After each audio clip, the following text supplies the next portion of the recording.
Right now, I don't see any crashes blocking the interstates. It's just volume this time of day trying to get home, getting the buildup going northbound 65 to the south loop, then the eastbound loop to 65. Looks like northbound 65 on the north loop is slowing down over there to 24. And then eastbound 24 from 440. Usual slowdown on the way home there. Traffic every 10 minutes every morning on Super Talk 99.7 WTN.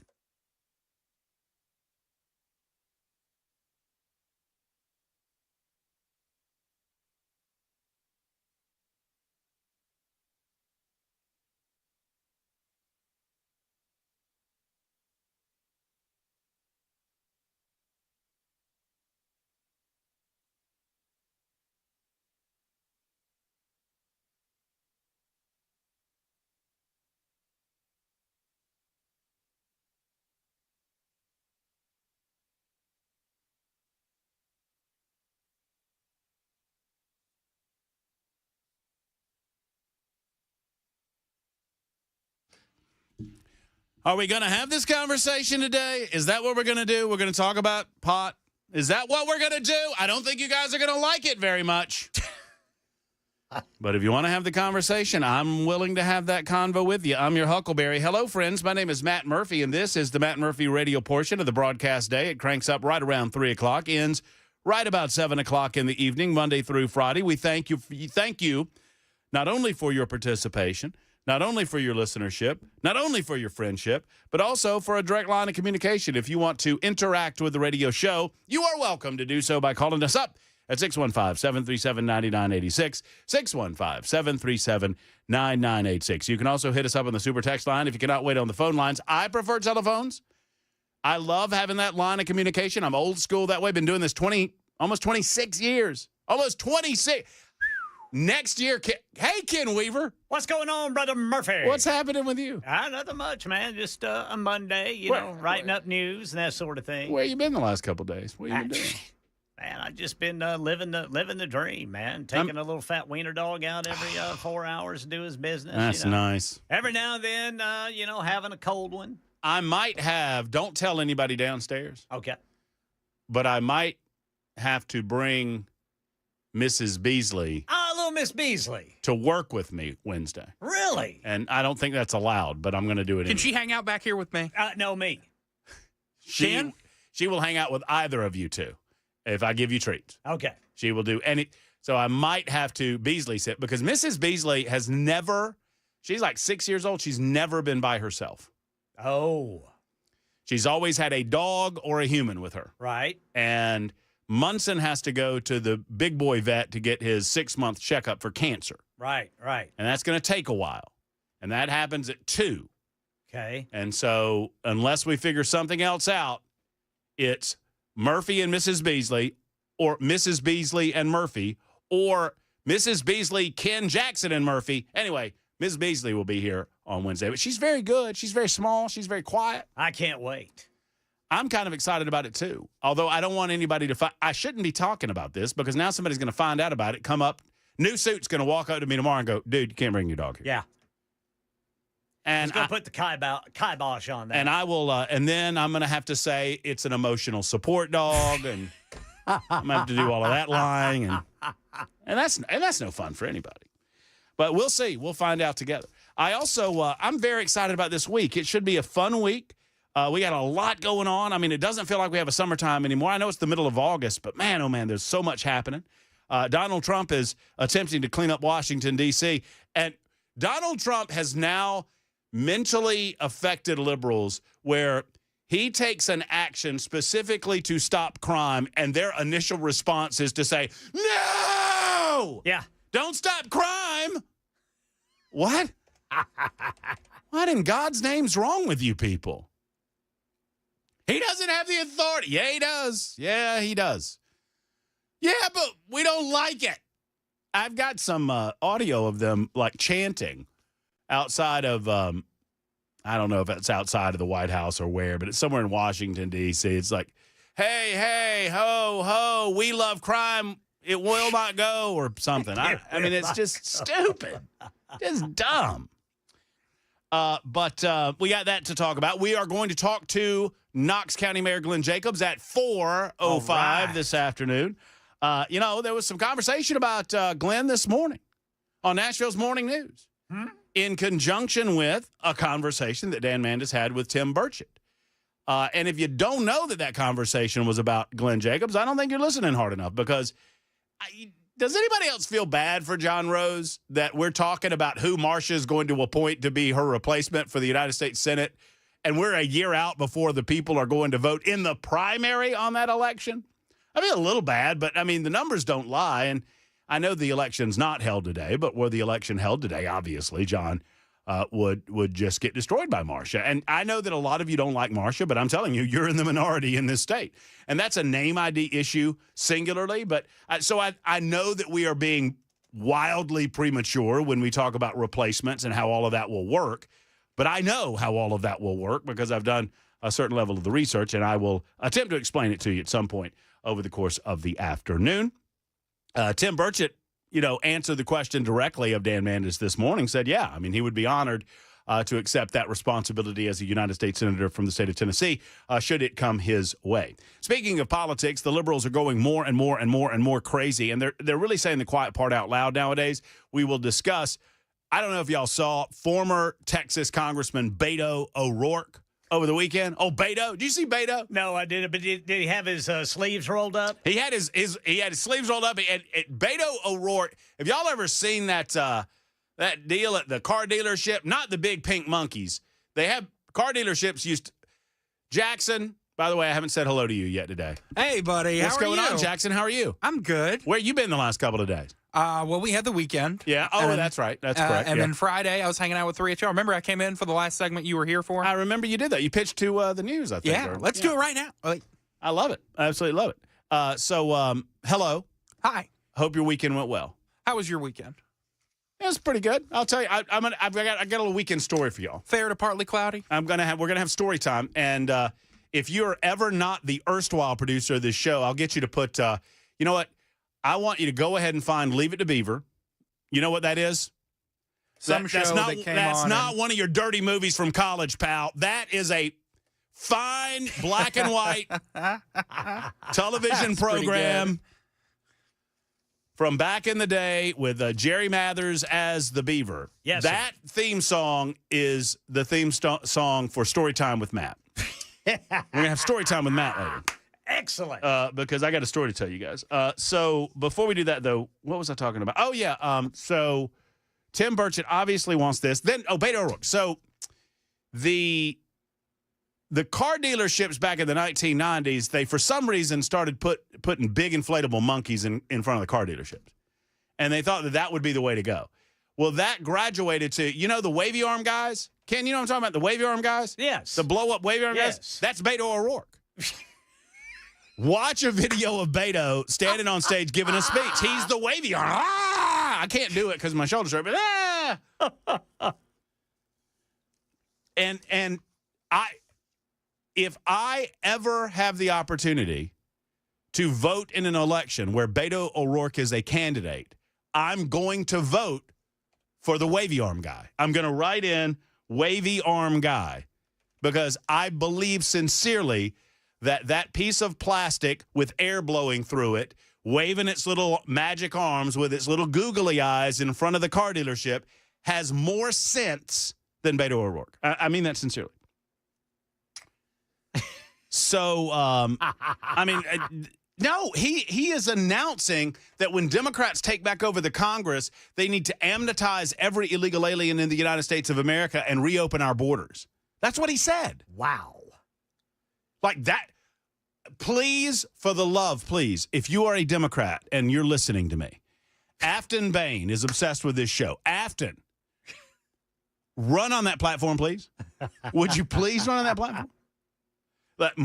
More crime, more amnestization of illegal aliens, and more open borders. Would you do that, please? Because I think that would be good. I would like that.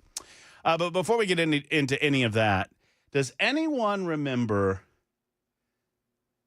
this episode of Seinfeld? Can I help you?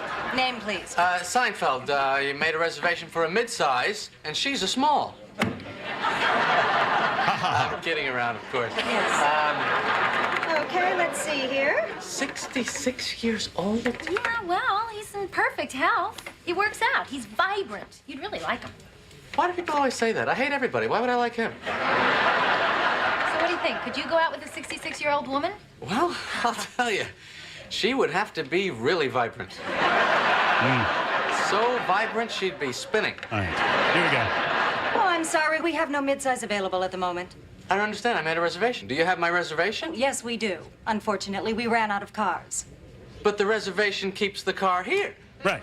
That's why you have the reservations. I know why we have reservations. I don't think you do. I don't think you do. So, y'all know that I went out of town Friday. That's right. I went over to Went to a symposium on investments. an investment symposium, which was at a hotel. And so it's about 4 hours away, hence why I left a little bit early. I checked out a little bit early. Thank you for indulging me. And I got there around 10 o'clock. And I walked up to the front desk, and I said, hello, my name is Murphy. I have a reservation. Wait, is this story time? Oh, yeah, I'm sorry. This is story time with Matt. Sorry, I apologize. Story time. Ladies and gentlemen, it's story time with Matt Murphy. Allow me to introduce you to the players that will be appearing in Story Time with Matt Murphy. In addition to side commentary by Kenneth Weaver and Jackson Williams, you'll be hearing from a moron reservation hotel desk clerk and Matt Murphy. So I walk up and I say, hey, I got a reservation. And she says, oh, yes. And I said, it's my reservation was for a non-smoking with 2 queens. Now, the reason I get a non-smoking with 2 queens, and I feel like this is a pro move, guys. I don't need more than a queen bed to sleep in. I don't need a king bed. Right. And so the other bed is like where I put all my crap. Yeah. My clothes, my bag, all of that goes on the other bed. And you get more pillows that way. You do that. Yes. Pro tip. That's a good idea. So I said, yeah, I got a non-smoking 2 queens. And she said, I'm sorry, we don't have any non-smoking rooms. And that's what I said, Ken. It's exactly what I said. I went, And I said, but I had a reservation. And she said, I understand that. The reservation guarantees you a room. It doesn't guarantee you a type of room. Oh, I see. And I said, well, then why do you even give me the option on the website? And so it just started escalating. I was like, so you don't have a non-smoking room in this? I said, I have a hard time believing in Tunica, Mississippi, that y'all don't have a single non-smoking room in this hotel. And I said, is that what you're telling me? And she said, that is what I'm telling you. And I said, okay. Do you have a non-smoking king room in the hotel? Ooh, see, I was gonna slide around that because you pay more for the queen. You pay about $25 more for the 2 queens, but I'm willing to accept that for the 2 queens. She says, no, we don't have a king with a non-smoking room.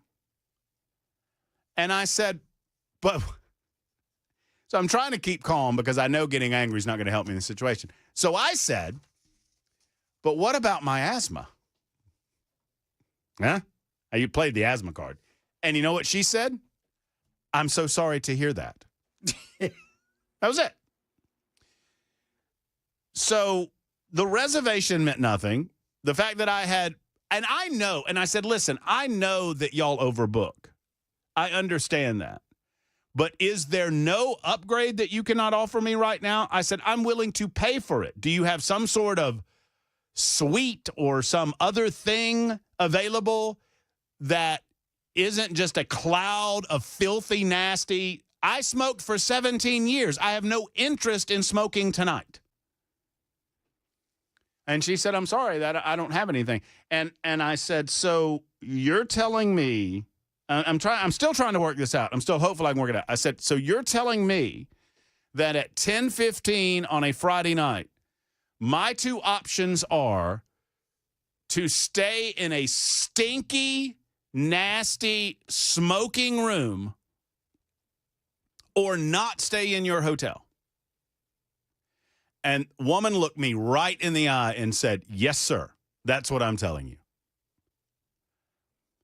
And I feel like she called my bluff then.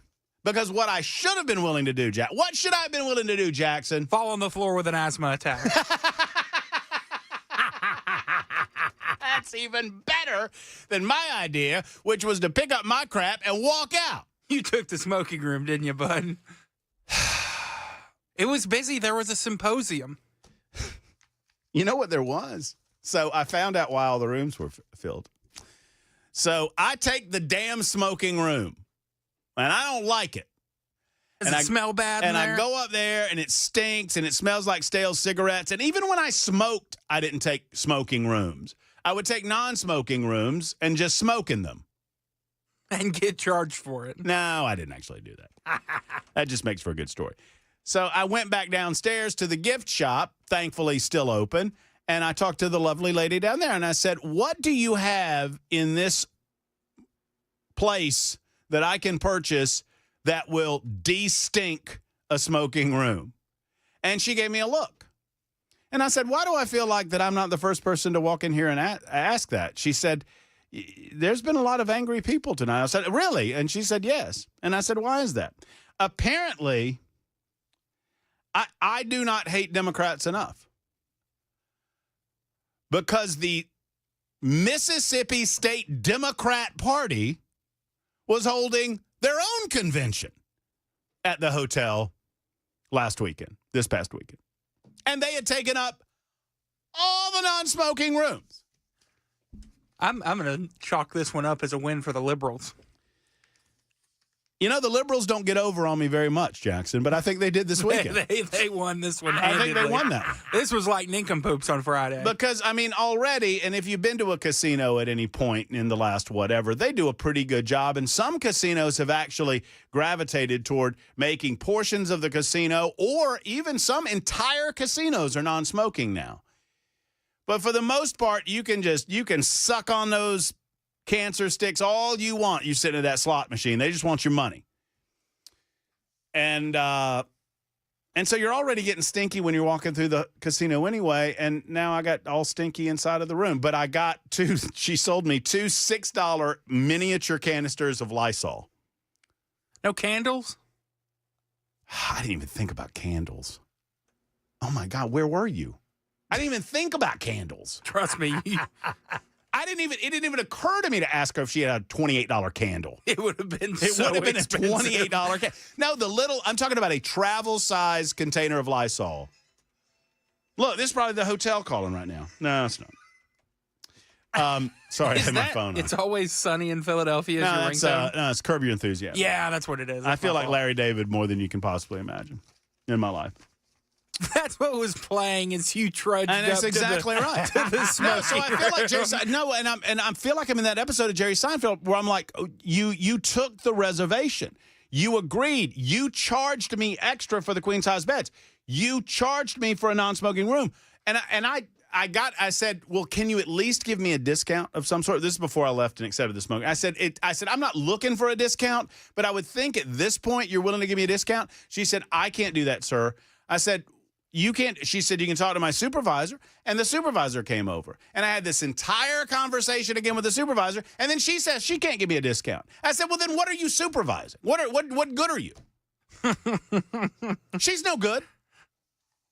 So you paid full price for a smoking room? I did. I'm telling you, you should have did the asthma attack Well, thing. you know what? Here was my comeuppance. You ready for this? They didn't say it was a non-peeing room, so I just peed in the corner. What, right? You didn't do that. Why not? It's not going to hurt the smell. I'll show them. Was it on the way out at least? Well, yeah, I'm not an animal. 25 after the hour on Super Talk.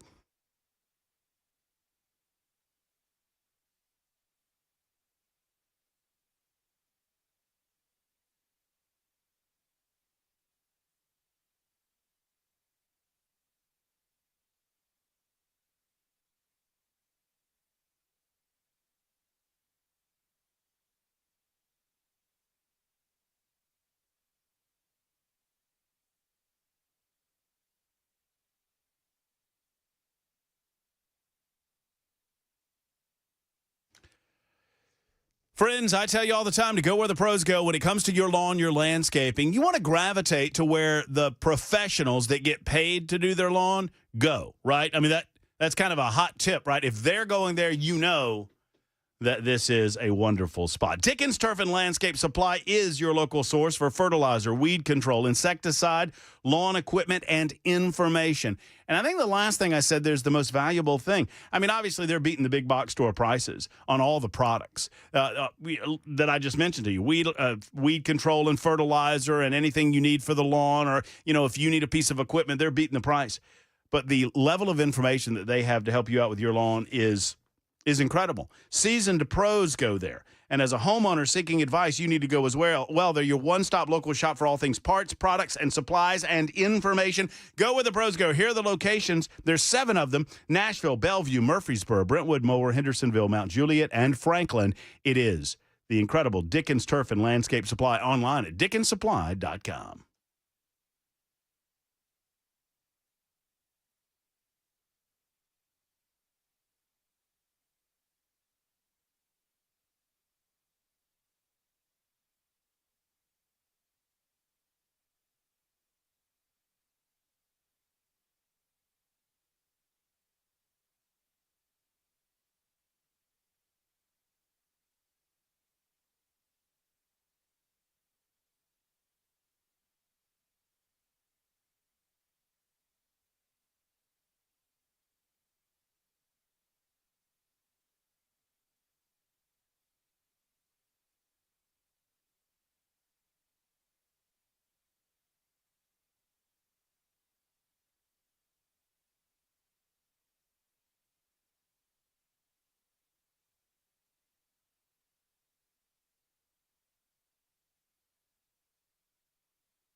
.30 on the dot. I'm Ken Weaver with your top stories. Got the full forecast and traffic in 5 minutes. At least one person killed, several injured, 2 people missing in a steel plant explosion in Pennsylvania. Sounded like a really big bang.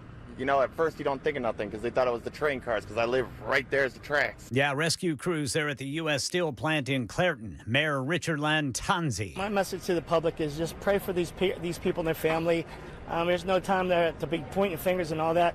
let's just pray for a good outcome. Yeah, no word on the cause. The Allegheny Health Department there on site monitoring air quality. Bureau of Alcohol, Tobacco, Firearms, and Explosives is responding. Huge economic news for Kentucky today. Ford says it will invest nearly $2 billion to modernize its Louisville assembly plant in Louisville, part of an overall $5 billion investment in EV production. $3 billion is going to go to construct a new battery plant in Michigan. The investment expected to create or secure about 4,000 jobs between the Louisville and Michigan facilities while strengthening the domestic supply chain for EV components. And right now in our nation's capital, D.C. Mayor Muriel Bowser, not a fan of President Trump's announcement today placing the police department under federal control to stop violent crime in our nation's capital. I've said before, and I'll repeat, that I believe that the president's view of D.C. is shaped by his COVID-era experience during his first term. Yeah, President Trump claims crime has been widespread. He says it's put the city in a state of squalor, leading to his declaration. What you need is rules and regulations, and you need the right people to implement them. And we have the right people here, that I can tell you. Trump also suggesting a new push to eliminate no-cash bail, saying it's time for his administration to crack down on violent criminals. That's the latest news. Traffic and weather next. I'm Ken Weaver, WTN News.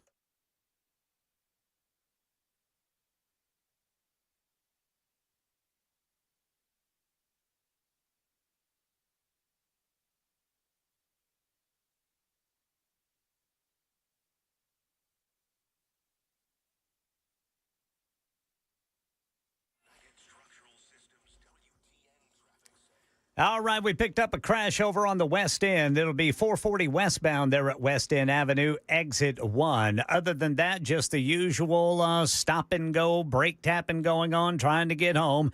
It is particularly heavy eastbound 440 over to 24, then northbound 65 to the South Loop. Traffic every 10 minutes every morning on Super Talk 99.7 WTN.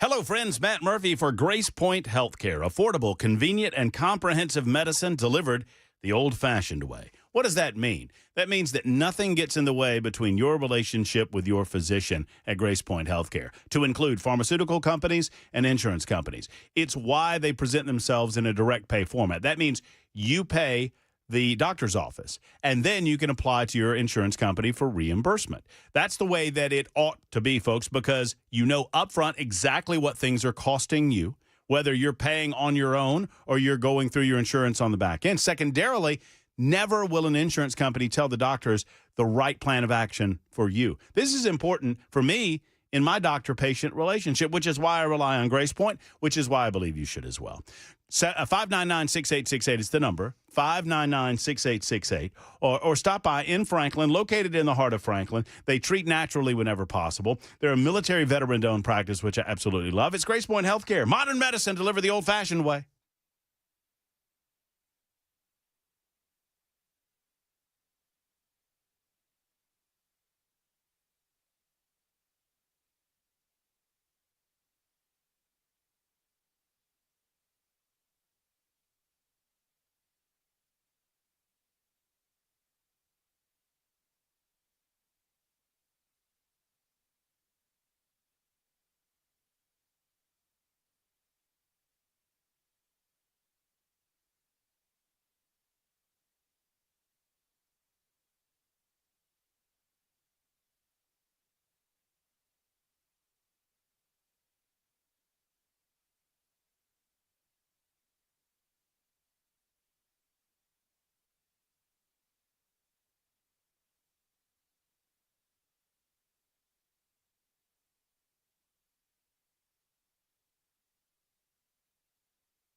Oh, yeah. Let that breathe.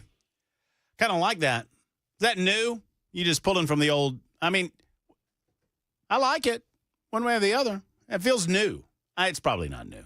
It's not new. So what you don't know is this is all in a randomizer, and I don't know what's going to play when it hits the music. So when I give you all this credit, you deserve none of it? I'll just throw it away. You deserve none of it?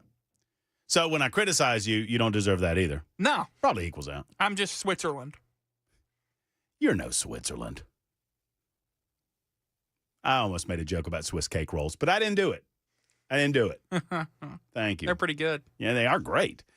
Ken Weaver's back in the news closet. Matt Murphy in studio. And between us is young Jackson Williams, who we will decide at a future date whether we keep or not. It's 37 after the hour, 615-737-9986. Somebody said a lot of reaction to my non-reservation. So, yeah, reservations don't mean anything. I'm in a smoking room. I got the card for the big girl manager or the big woman manager. I say big woman manager just because she's a big shot. She's the manager of the hotel side of the casino. And I never talked to her, so I don't know. You know what I'm going to do with it? A bunch of nothing. I'm going to complain on the radio about it and tell you that it was at the Horseshoe, and that's all I can do. That's the only power that I have right now. But I will say Brian was very fun. Brian said, 2 smoking queens. Sounds like the Democrat platform for 2028. Wait, no. I'm sorry. I said it wrong. 2 non-smoking queens. That sounds like the Democrat platform for 2028. A lot of reaction. You know, reservations don't mean anything when they fill up. Same thing with reservations on camping. I was granted a spot, but not the one that you book next to the water or with the pretty view or whatever. 6347 says, Matt, you were a furry in that room. You used the litter box in the corner. I didn't really. I wanted to, though. I thought all weekend about things that I could do to wreck the room, but I thought, you know what? I'm just hurting the next guy. I'm just hurting the cleaning staff. I'm not hurting anybody that I want to hurt. The chain was, TB wants to know the chain. And it's Caesars is the ownership group. I hear they make a great salad. I did have a Caesar salad with chicken. Love a Caesar. You know what I love about Caesar salad, Ken? I feel like I'm eating healthy. Yeah, you feel like you are. Yeah, but you're not. I mean, that dressing has like 187,000 calories in it. Right. But I feel that way. Well, yeah, it's a bunch of lettuce. Just a bunch of lettuce and maybe some Parmesan cheese and some dressing and, you know, some chicken if you desire. I like the grilled chicken on it myself. You know, you can mask the taste of that lettuce with a whole bunch of those croutons. Love those croutons. And there are no calories, too. That's what I hear. Really? Yeah, no calories at all in those croutons. Don't worry about that. Well, I'm going to give me a bunch of those. Pile on those croutons and you'll lose the weight. So Donald Trump makes this announcement after last week where it was, much reported that one of Elon Musk's Doge employees, we know him colloquially as Big Balls. That was his handle on social media, on the X platform. He rushed to the aid. And how sad is it that this young hero did not get the credit that he deserved because of his political affiliations? Because I saw a number of stories about it, and I will give certain credit. I saw maybe a 60-second blurb on ABC at some point. But let me tell you, if this were the staffer of Kamala Harris or someone that was within the Democrat Party circles, and they had rushed to the aid and in a heroic fashion aided a person in Washington, D.C. to the point that they prevented an auto theft, I think, in progress, and got hell beat out of him as a result. And the media just acts like it doesn't happen because he's a Donald Trump person or he's affiliated with the Trump administration through the Department of Government Efficiency. One way or the other, he's an absolute hero. And this highlighted the crime issues that exist in Washington, D.C. to the point that the president of the United States said, you know what, we need to do something about this. He said this last Friday. You know what, I'm thinking about doing something about this. And let me tell you something about Donald Trump. When Donald Trump starts thinking about doing something about something, Donald Trump does something about something. And say what you will. Y'all can hate the man all you want to, but he's a man of action. He's not a man that's already called a lid on it at 2 o'clock in the afternoon and doesn't really control the presidency of the United States of America. I can tell you that. And if any of you liberals would stop the pity party for a half second, you would recognize that. Disagree with the dude on policy, but this is what a president ought to be, a person of action. You know, even Barack Obama, he sat around for 8 years studying and studying and studying and studying. We're going to study the problem. We're going to get to the bottom. We're going to get to that. One of my favorite editorial cartoons of all time. And I used to give my good friend Scott Stannis of the Chicago Tribune credit for this. And Stannis had to finally disabuse me of this note. He said, I didn't do the cartoon. I think that was Ramirez, but whatever. It's a great editorial cartoon from the Barack Obama era. And it's Barack Obama with his big floppy ears, and he's holding the earth, right? And the earth is on fire. And the caption is studying and studying. And that's exactly what he did during his entire presidency. He got the disastrous Obamacare plan passed early on, and then what? A lot of nothing. And then came Trump 1.0, which was stymied for the better part of his administration because of the lies presented by Russiagate, which is still to be concluded. That story's still not over quite yet. And then, of course, you had the stolen election of 2020, which I don't have a problem saying at this stage in the proceedings. I think the aftermath, if nothing else, other than bringing us our man back into the White House, 2024 demonstrated to us that there were about 7.5 million mystery votes that we're never going to figure out where they came from. Never. And now you got a guy that's willing to do something. I mean, criticize him if you want, but he's willing to do something. And last week, when we saw the images of a bloodied young man who came to the aid of another person, a person that he didn't know, he just saw something wrong and rushed to that woman's aid and got the hell beat out of him as a result. And Donald Trump said, you know what? Enough is enough. Do I have the power to do something about this? And his people said, yeah, you do, Mr. President. And he said, well, then we're going to do something about it. And this morning, that process was begun. As this morning, the President of the United States announced that he was invoking Section 740 of the Home Rule Act, and he was going to take back Washington, D.C. And in the midst of that announcement, he had a few other things to say. By the way, every place in the country where you have no cash bail is a disaster. That's what started the problem in New York, and they don't change it. They don't want to change it. That's what started it in Chicago. I mean, bad politicians started it, bad leadership started it, but that was the one thing that's central, no cash bail. Somebody murders somebody and they're out on no cash bail before the day is out. We're going to end that in Chicago. We're going to change the statute. I spoke with Pam and Todd and everybody. We're going to change the statute, and I'm going to have to get the Republicans to vote because the Democrats are weak on crime, totally weak on crime. They don't know why. They want to stop because they get mugged too.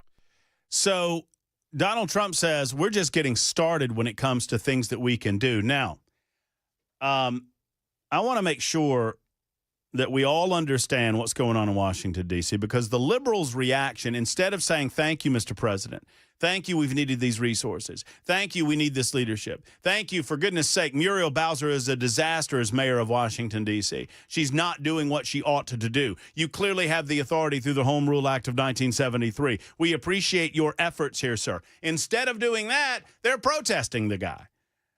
They're singing chants in the streets of protest.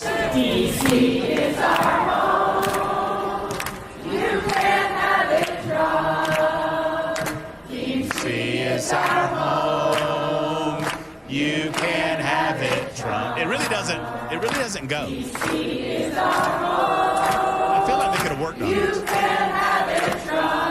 It's our home, so it's our home. So get on out. I don't even. What did they say at the end there? I don't even know what they said. Get on out. Get on out. Yeah. Oh, huh. Do they know that he lives in D.C. too? He does. A pretty prominent resident of Washington, D.C. So he's home too. D.C. is their home. D.C.'s not supposed to be anyone's home. Washington, D.C. is a district. It is not a state, nor should it be a state. We'll talk about that in just a moment. Did you know that until 1973, when the Home Rule Act of 1973 was enacted and eventually signed by President Richard Nixon, giving a modicum of local authority to a local D.C. mayor, that current mayor is Muriel Bowser, and a city council. Do you know who ran Washington, D.C.? I mean, literally, the president of the United States. So the president would appoint a 3-person panel, and that 3-person panel would act as a commission, making any and all local decisions. They got their money directly from Congress, and they would make any and all local decisions necessary. And they had, local departments underneath them, and a police department, and this sort of thing. But ultimately, if the president is appointing the 3-person panel, the president of the United States making all decisions independent of anybody, which is the intention of Washington. Washington, D.C. was our nation's capital, a place for the federal government to call home base. It was not necessarily intended to be one of the largest cities in America, although it's really not.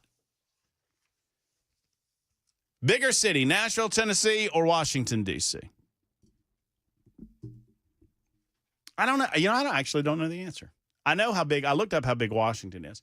I'll have to look up population, not of the metro area of Nashville, just of Nashville. Population of Nashville, Tennessee. Oh, we're about the same size. Actually, we're almost exactly the same size. Huh. Although this underestimates the metropolitan area of Nashville. Nashville, Tennessee, Nashville itself, that's just Davidson County, 687,150 as of 2025. The metro area, which includes surrounding counties, has a population of approximately 1.3 million. Metro area is expected to reach 1.4 by 2030, and I think we're over that now. I think we're like at 1.6. I think this is behind. The population of Washington, D.C., is roughly 689,000. So we're almost exactly the same size as Washington, D.C. Washington, D.C. is now calling in response to Donald Trump's calling up of the National Guard and federalizing, or at least putting under his control, the local Washington, D.C. police force. They're now demanding that they get statehood. Statehood. Washington, D.C. getting statehood would be akin to Nashville, Tennessee getting statehood. From a population standpoint. Makes no sense. And from a geographical area standpoint, because Washington, D.C. is 10 by 10 miles square? Or it used to be before it got cut off by Virginia. So for those liberals that you will hear over the next 24 hours or so screaming and gnashing their teeth about Donald Trump not having the authority to do this, just point them, politely and kindly to Section 740 of D.C.'s Home Rule Act of 1973, which deals with control of the city's police force. Washington, D.C. Mayor Muriel Bowser accepted Trump's orders, but said that the move underscored the need for Washington, D.C. to make its own decisions and advocated for D.C. statehood. What, so you can be a state full of crime instead of a district full of crime, ma'am? Is that what you want? Metro Police Department Chief Pamela Smith said the department will work with their federal partners as it has in the past. Bowser, while this action today is unsettling and unprecedented, it's not unprecedented. I can't say that, given some of the rhetoric of the past, that we're totally surprised. D.C.'s Home Rule Act of 1973, for those who do not know, allows D.C. residents to elect a mayor, members of the council, and advisory neighborhood commissioners The act is, quote, the result of an ongoing push by residents to control their own local affairs. Still, under the act, there is tremendous congressional oversight. Congress reviews all legislation passed by the D.C. Council before it can become law and has authorities over their budget. Additionally, the president appoints the judges, and D.C. has no voting representation in Congress. Section 740 of the Home Rule Act gives the president of the United States the ability to use D.C.'s Metro Police Department for federal purposes that the president may, quote, deem necessary and appropriate, end quote. Section 40 does have limitations. The emergency control expires in 30 days unless the House and the Senate enact a law by joint resolution to extend it, which they should do. Washington, D.C. is not serious about crime.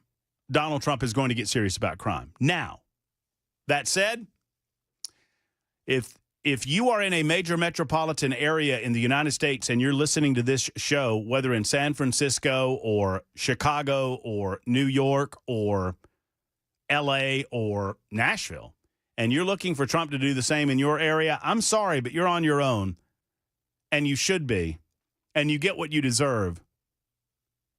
You do, and I know some in the minority are very frustrated by that, but we've got to be more vocal about the leadership in our metro areas, do we not?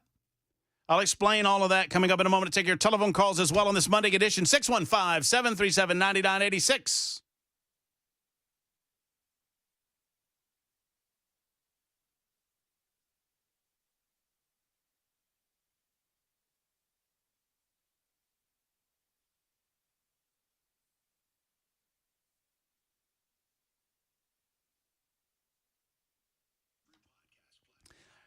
You know, during these hot months of August and September, the weather is still just oppressive outside. And if your AC is not working inside, it's probably pretty oppressive there. It can be hard to find someone that you can trust in that regard. But I found that person. His name is Jeff Eddy with Efficient Heating and Cooling. Jeff is not the biggest AC company in the world. He doesn't want to be the biggest company, even in Tennessee. He just wants to be the best. He values that 100% satisfaction rating that he has. If you have a decision to make about whether to replace or repair your unit, call Jeff Eddy and Efficient Heating and Cooling. Allow him to come out because I trust that he's going to tell you the deal, right? He's just going to give you the lowdown, tell you what's wrong, what's going on, how much it's going to cost to fix it, and how long that life is going to give you in your unit. And if it's not that long, he might recommend you go ahead and replace that unit. And if he does, you know he's telling you the truth, that it's time when it's time. And they're an Elite Pro partner with Rheem, and they can help you find the right unit for you and your family. Call 615-784-4424. That's 784-4424 or efficienthvac.net. Tell them Matt Murphy sent you to efficienthvac.net.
It is time, friends, for a Monday Power Update with our man, Generator Sean, answering all of your generator questions. And I've got a question for our man, Sean, and it's pretty simple.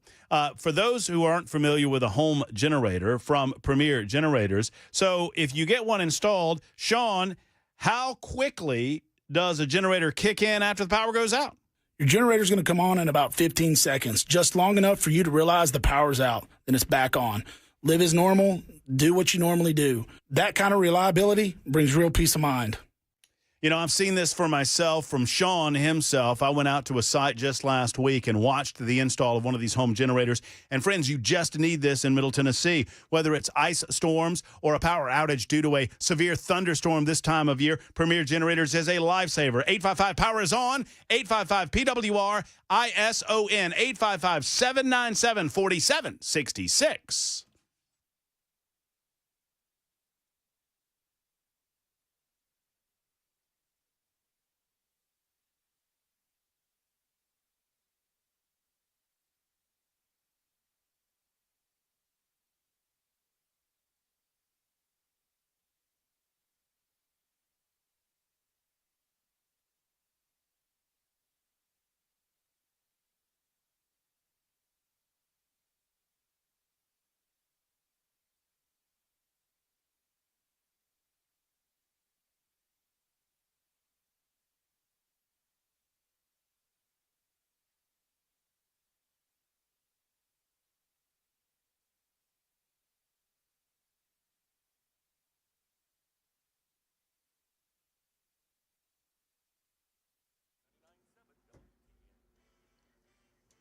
It is 4 o'clock on the dot. I'm Ken Weaver with your top stories. Got the full forecast and traffic in 5 minutes. Seeing a lot of news alerts, breaking news. At least 2 people killed in a shooting at a Target store in Austin, Texas. Looks like a suspect is in custody.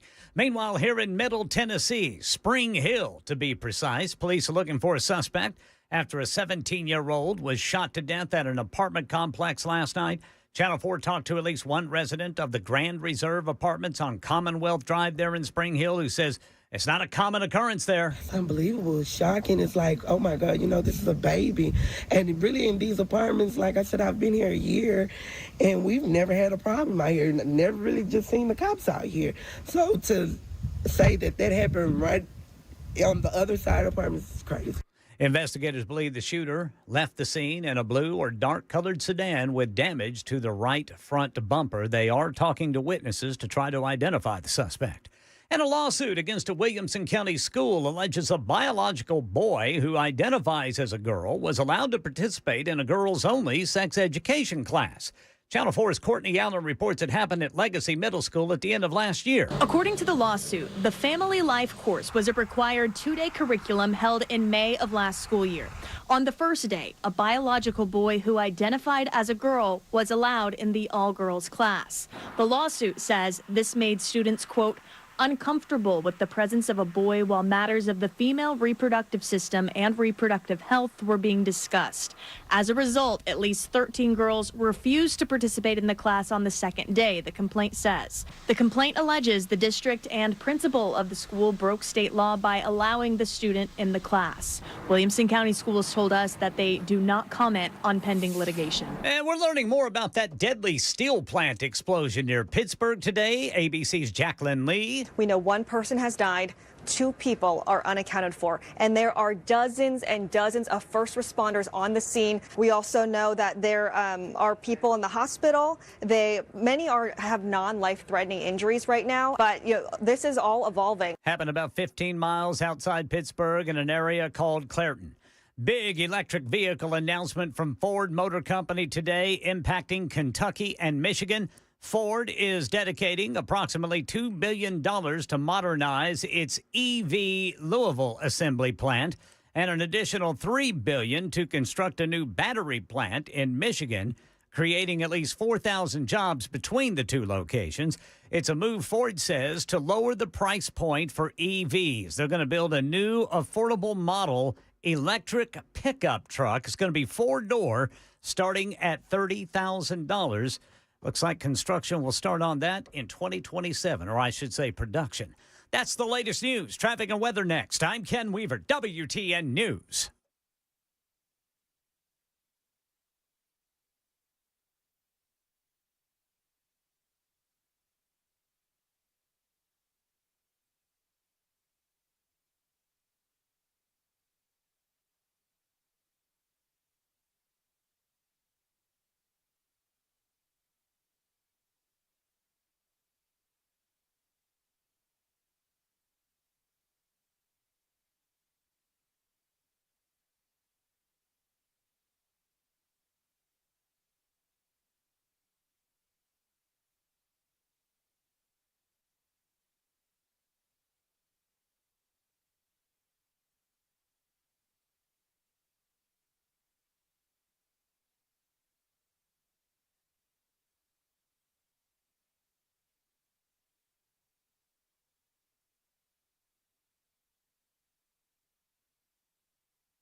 All right, picking up some crashes out there. We've got one in Lebanon.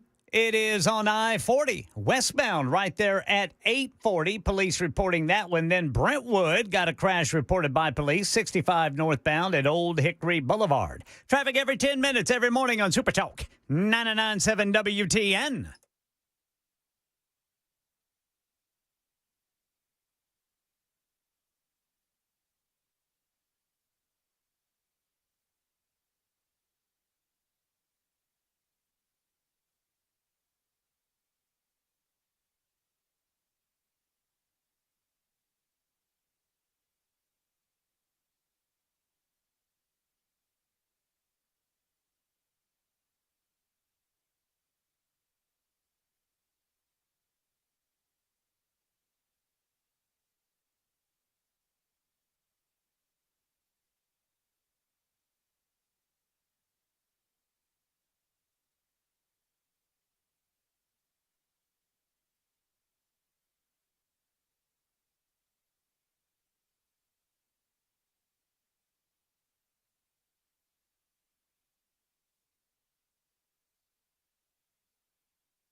Super Talk 99.7 WTN, Matt Murphy and the Matt Murphy Radio Show. Hour number 2 starts right now. Happy Monday to you. Hope your Monday's gone well so far. I failed to do any of the pleasantries at the beginning of the show. I got into story time with Matt about my smoking room when I had reserved a non-smoking room. I won't revisit that story, but I will tell you that it's day 861 of our visits together on Super Talk 99.7 WTN. Of course, it's August 11. You probably know that by now. You should know where you can watch or listen to the radio show. I mean, obviously, on your FM dial, 99.7 FM. You can also find us on iHeart, on Spotify, on TuneIn. Really, any place that you download music or news or podcast or entertainment, you can download this radio show. Type in Super Talk 99.7 WTN. You can download our own app and do it that way. You can go over to 997WTN.com and do it that way, or you can watch on Talk TV. YouTube, Facebook, Twitter, Twitch, Rumble. YouTube, Facebook, Twitter, Twitch, Rumble. And no, I was not established in 1979, like my shirt says. I think this golf club was. Actually, far before. Yeah, it's like 6 years before there, Jackson. It's not. I'm in the 1970s. What are you? You're in the 1990s, right? Just barely by about 36 hours. December 30? December 30th, 99. Oh man, Brother Jackson, you were almost a New Year's baby. Oh man, you were like that song that Prince warned us about. It was just Party over. Oops, out of time. Jackson's going to download it. It's 1999. Jackson. Everybody was expecting Y2K, and I just kind of peeked my head around the corner. Hey, how you doing? Hey, I'm your worst nightmare. I'm Y2K. Hey, before we get to our good friend Mayor Glenn Jacobs, so I played this piece of audio. This was the reaction from folks in Washington, D.C., when Donald Trump says he was taking over the police force. I played this for you. D.C. is our home. You can have it drugged. D.C. is our home. Oh, yeah, sing it, baby. You can have it Jackson's got the phone up. D.C. We're going to do that. You can have it drugged. It's our home, so it's our home. Yeah. Clear on out, Trumpy Trump. Man, those people, if I was a criminal, those people would scare me to death. I know, I'd get out of there. Whoo, I'd leave in a hurry. I will give all credit to John in Lawrenceburg for this suggestion. He's hold on. Hold on a second. You got to stop. Murphy, figure it out. You got to stop that one. John in Lawrenceburg said it reminded him of something else that he's heard. Please, may I have your attention? Now the sheriff knows, and I know. In fact, we all know what an effort was for all of you to come out here today. And we just want to let you know how much we appreciate this fine turnout. Now, we've heard some mighty fine singing here today.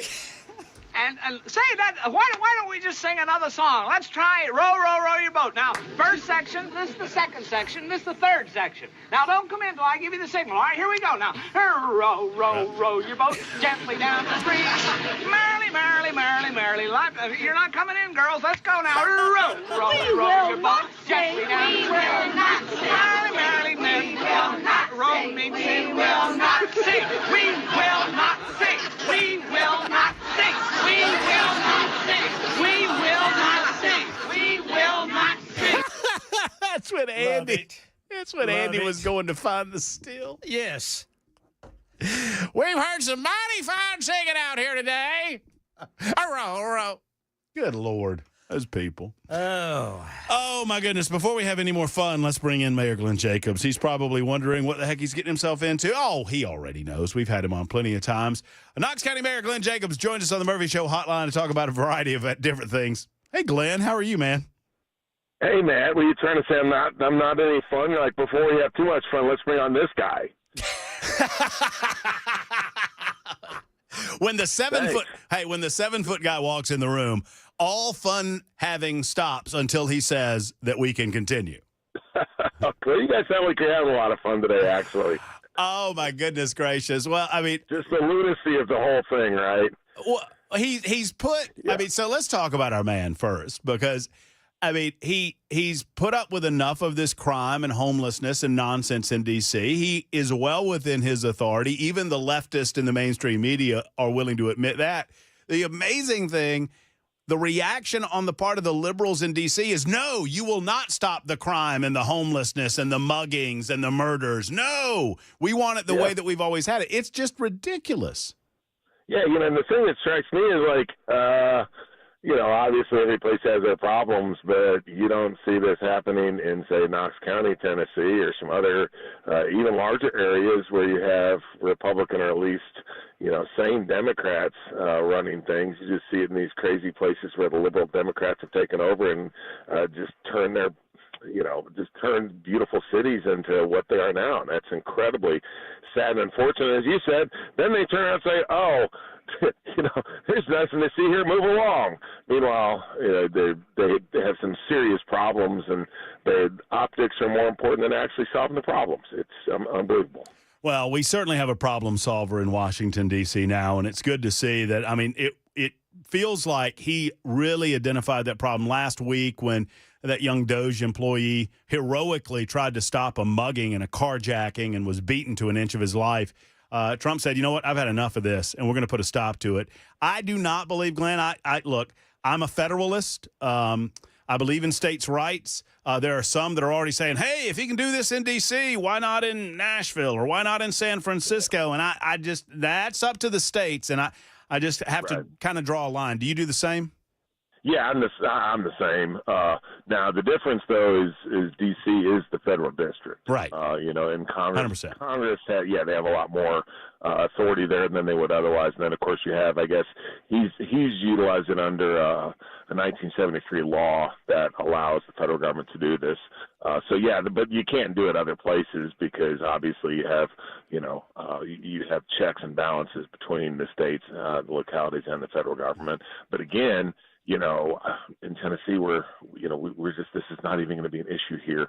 No. I guess we look over Nashville, but Nashville will get taken care of. Memphis, not Nashville, excuse me, I'm sorry. But, there are things happening there and sure that things that will get taken care of. We'll do it on our own. We're not going to look to the federal government to do it. Obviously, when we had Senator Blackburn on last week, the day that she made her announcement official, it was much anticipated that she was going to throw her hat in the ring. A lot of us that, are kind of close to the politics of this state recognized that she wanted to get a little closer to home, felt like she could impact this state in a positive way and in a similar fashion to the way that she's felt that she's done in Washington, D.C. I know that you're a big supporter of Senator Blackburn. Just talk about your reaction previous to the official announcement and then after the official announcement to her deciding to run as governor. Sure. Obviously, as you said, we were all kind of waiting for the announcement, and I was getting pretty anxious, because it's time to get things going. And I'm very happy. Obviously, she had an important job in Washington. I think working with the president, trying to get some things wrapped up there before she wanted to put any effort into campaigning for governor. What folks have to understand is, when you're elected official, that's a full-time job. And there were things in Washington that needed her to be there. But nevertheless, now that she's declared, I'm just excited because, we have a chance for continuation of what's been really great just leadership here in the state of Tennessee. Tennessee is leading the country in so many different areas, and part of the reason why that's happening, we have great people, we're in a great location, but also because our state government has been very strong and made very wise decisions, especially on the economic freedom front.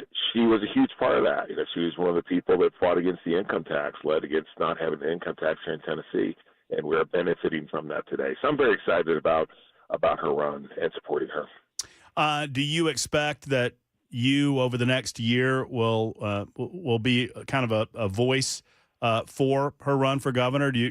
You know how it goes. She can only be so many places. Will you step out and offer your services to campaign for Marsha?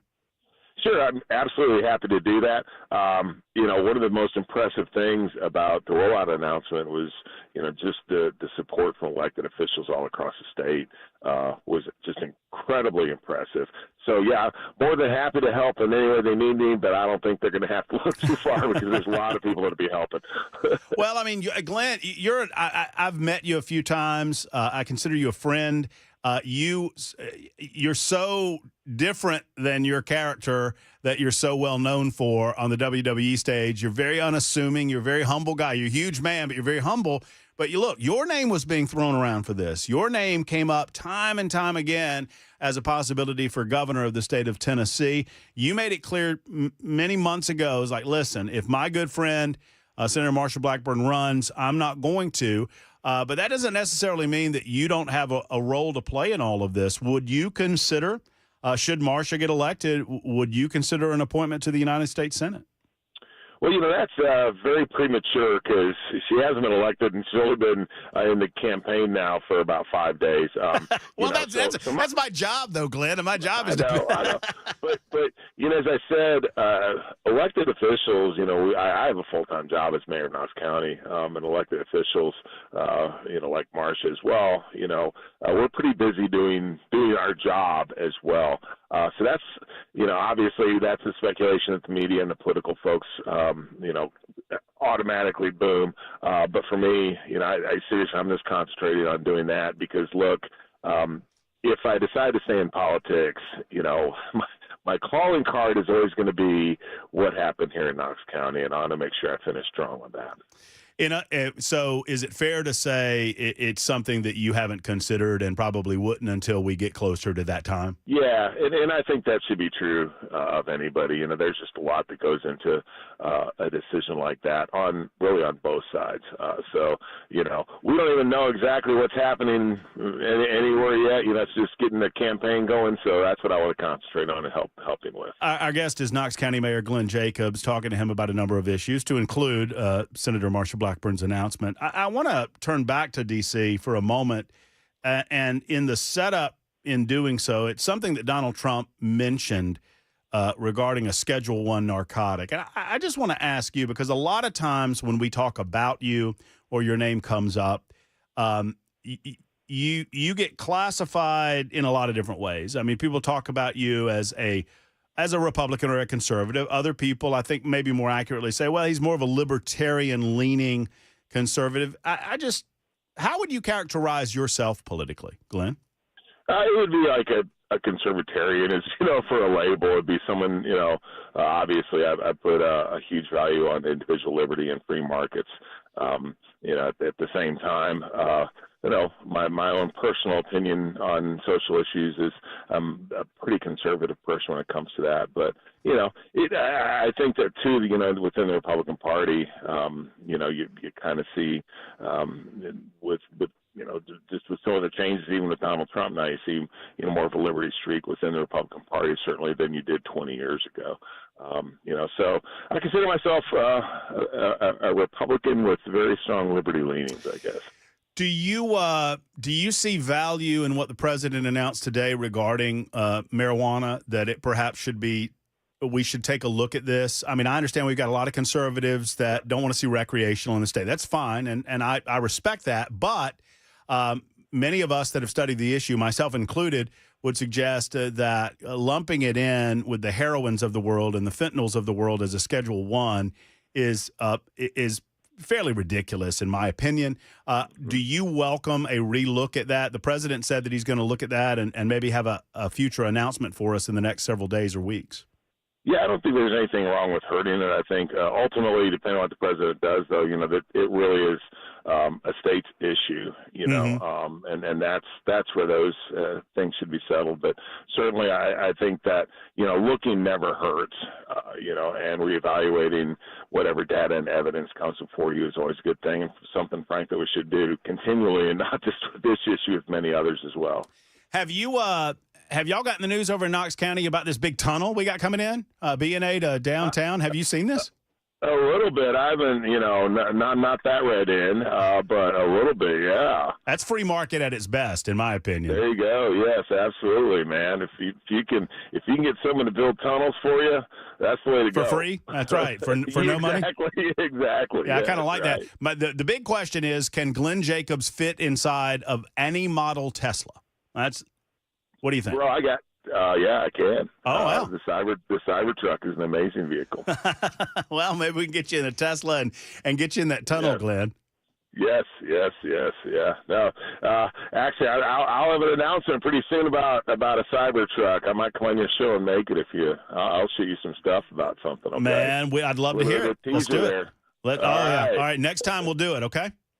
All right, sounds good. Thanks, all right, man. Thank you, Mayor. There's Mayor Glenn Jacobs from Knox County joining us for a few moments, talking about his good friend Marsha Blackburn running for governor. He says it's premature to consider any sort of appointment, that it is we're well outside of the window of that. I would agree with that, and we'll have more on that in just a moment. Your telephone calls as well. Plus, Donald Trump does say, in addition to cleaning up Washington, D.C., he's going to take a look at whether or not to reclassify marijuana as a Schedule something other than one narcotic. We will discuss next at appropriately just after 4:20. Hey-oh, see what I did there, 4:20? That's the way to go, Brother Murphy. Yeah, but it's really 4:22, but I tried to get it in there. It's just after 4:20. Super Talk 99.7 WTN.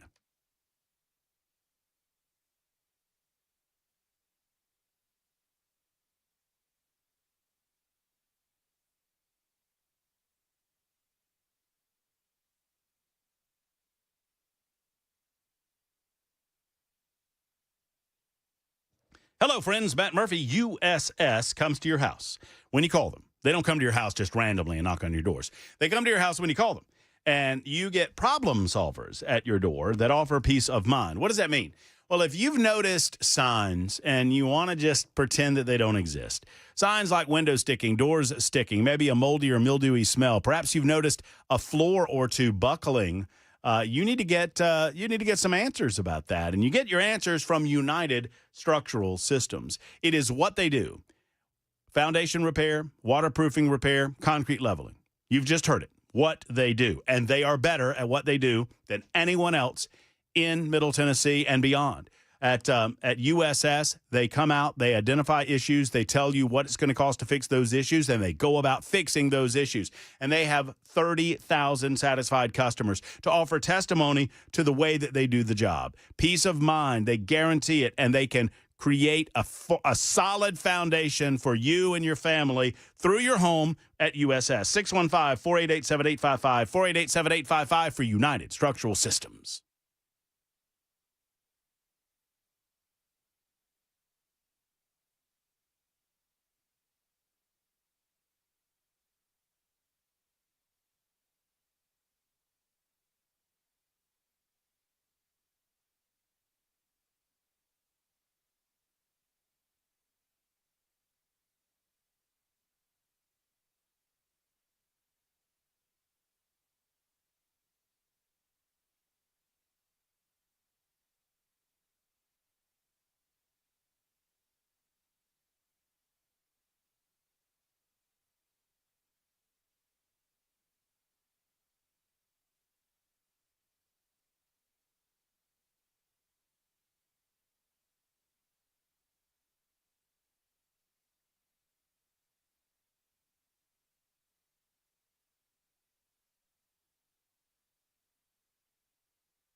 Hey, friends, it's Matt Murphy, and I want to talk to you about the incredible opportunity that is in front of you with advanced hair. Summertime is a time to feel and look your best. And friends, allow me to share what some of the great details on their once-a-year summer savings event at Advanced Hair. First off, Advanced Hair stands by their results. Their before and afters are second to none. With Advanced Hair, your own hair is grown naturally, and it's guaranteed to grow. Secondly, Advanced Hair combines top-rated physicians with modern technology, which is pretty cool, creating a concierge experience, if you will.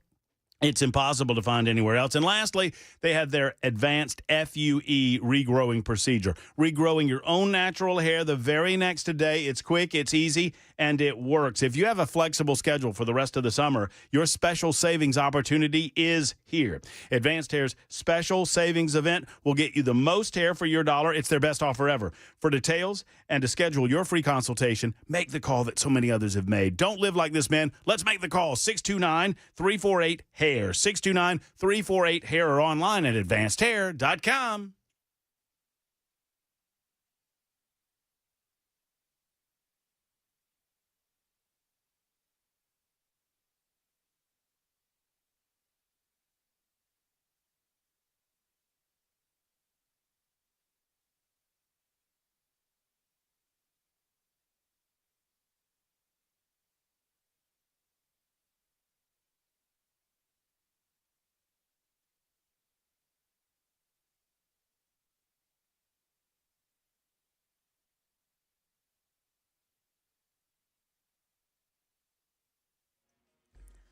Looks like we got another active shooter to tell you about, this one in the Lone Star State. New information about the deadly explosion this morning at a U.S. steel plant in Pennsylvania, and a big EV announcement by Ford for Kentucky and Michigan. These stories and more, 4:30 on Super Talk 99.7 WTN. Hey, Jackson. Yeah. Rich from Promotions just told me there's a whole watermelon in the break room. Whole watermelon in the break room, y'all. Woo! Is it cold? Is it cold? He says it's not cold. Got to be ice cold. Well, I mean, I can get it in the freezer. Go put it in the freezer, Matt Murphy. Me and Ken will hold it down. You hold down the fort until I get the melon in the freezer. Go for it. Go put your melons in the freezer. There's also peaches. Oh. I'm just telling you, we have some of the best listeners on planet Earth.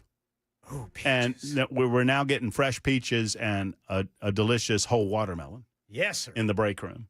I don't know where these things are from. But see, my rule is, and no offense to y'all that bring like homemade food, because occasionally we'll get folks that bring like homemade food. Yeah. And I love you, and I love you, and I love you, but I don't know about you. You know what I mean? So when I get homemade food, gosh. I just go ahead and eat it. Do you really? Yeah, take the chance. Gives you a little thrill. Like, will this, Will it or won't it? Will it or won't it? I've been safe so far. I'm still here. Just call me. I mean, I don't want to seem irresponsive or inconsiderate of the opportunity. I don't know what your kitchen looks like. You bring to work homemade food all the time. I do, but I know what my kitchen looks like. Yes. I don't know what your kitchen looks like. I still enjoy it. Well, you don't have to eat it. I love it. I mean, and you won't offend me. Let me tell you a quick story. All right. There was the business manager of a radio station I worked at in Birmingham. Would bring food all the time. Cake and pie, and sweets mostly. And everybody loved them. Everybody thought they were great. And they seemed to be great. Yeah. And I had occasion to be at her home one day. Oh, boy. And she's got cats. Oh. A lot of them. Yeah. On every counter. A lot of cat hair, Ken. Yeah, sometimes you can't see that in the cakes and cookies. So the next time, Ken, it is good eating. Start coughing up hairballs. I couldn't get the image of that cat walking on the counter out of my head. Yeah. While she's got the dough and she's doing stuff, and there's the cat walking right behind the blender. Meow. Like, no, I'm good. Thank you so much, I would say. Thank you so much. I'm full. I appreciate it. But here's the great thing. I'm full. Just ate. Here's the great. I just had a bar soap. That my granddad would always. My grandpa would say that. I never understood it. If somebody offered him food and he didn't want it, he goes, "No, thank you. Just had a bar soap. Appreciate it." Like, what? I don't. Okay. But here's the great thing about peaches and watermelon. They come with their own wrappers. God put a wrapper around the peach. That's right. And so I don't have to eat that wrapper. I don't have to eat that rind. So I know that what's inside there is cat hair free. Right. And there you go. Yeah, there's not going to be cat hairs in that. Not inside the peaches. Could be Miralax, though. Like injectable? That'd be something, man. Oh, man. That would be kind of funny. That would be. Let's not give some of these crazy people ideas. Let's not give Mike from Old Hickory ideas. It's time for the news. I'm going to go look at these peaches on Super Talk 99.7 WTN.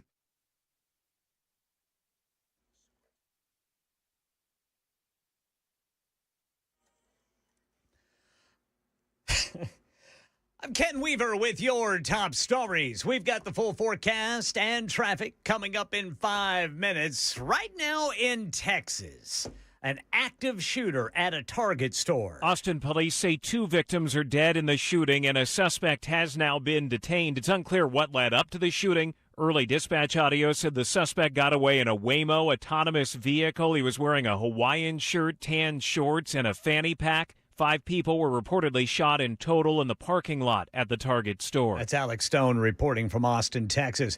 New information about the deadly explosion this morning at a U.S. steel plant in Clairton, Pennsylvania. 1 person still unaccounted for.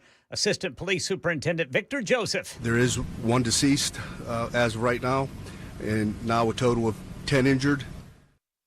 U.S. Steel Executive Vice President and Chief Manufacturing Officer Scott Bakiso. Our employees did a great job. of making sure that we went in and rescued everybody that was involved, safely shut down all of the gases and utilities. Yeah, the investigation into the cause is underway. Money news, big electric vehicle announcement by Ford Motor Company today, announcing a $5 billion investment to be split between Louisville and Michigan. $2 billion to modernize the plant in Louisville, where they're going to build a brand new electric pickup truck.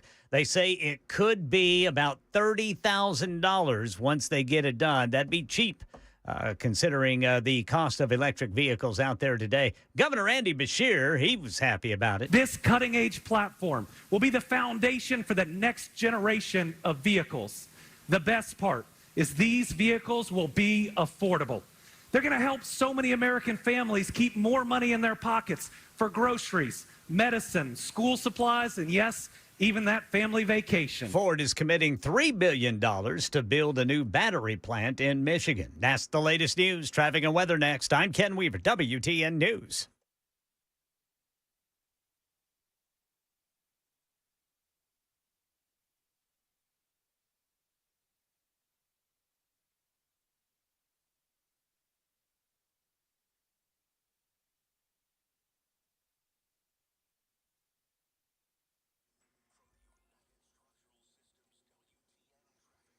All right, let's get to the crashes first. We got one in Brentwood blocking the right shoulder 65 northbound as you're approaching Old Hickory Boulevard. And then in Lebanon, police reporting a crash 40 westbound near I-840. If you are 440 eastbound over to 24 from 65, you're going to be brake tapping there all the way over to Nolensville Pike. It gets a little bit better after Nolensville Pike. So just a little patience there. Traffic every 10 minutes every morning on Super Talk 99.7 WTN.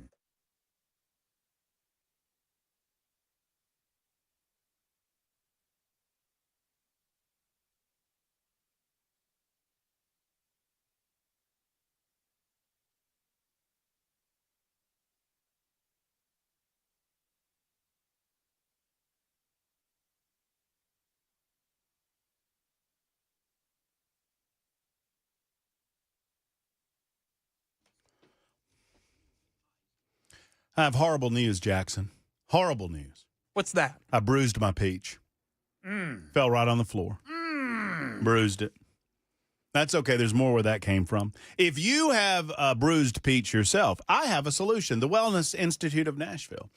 I don't know what Dr. Mitchell can do about peaches, but I know he can do something about your back or your shoulder or your knee or your hip or your elbow or wherever it might hurt. Dr. Mitchell and Dr. Ashley, you know, I made the switch to Dr. Mitch, and I encourage you to do the same. The Wellness Institute of Nashville has instituted their $12 Big Daddy Trump special. What does this mean? They're trying to get you incentivized to walk into their doors to see the incredible spinal decompression technology, the eSTEM technology, the rest of it, everything that is designed ultimately to help assist you in alleviating pain without having to rely on pills and without having to rely on surgery. That's what it's all about, right?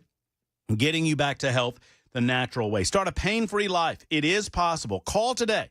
The Wellness Institute of Nashville, 615-246-5009, 246-5009. Or go to painisbad.com. That's painisbad.com for more information.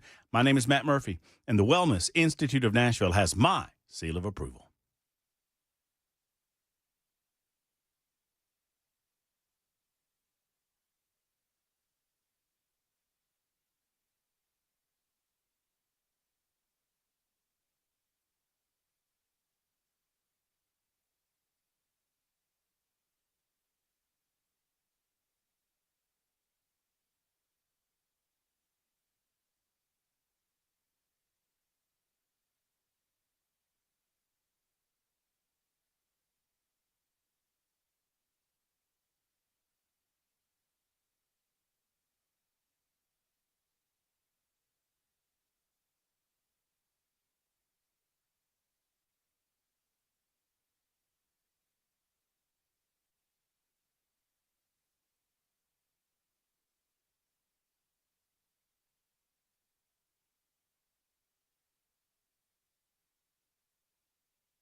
Super Talk 99.7 WTN.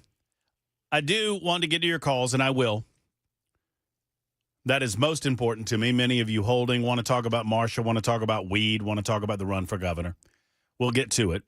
I want to mention this too, and there's a lot of sidebar conversation about peaches right now, which I'm here for. I'm here for it. Peaches. I love a good peach.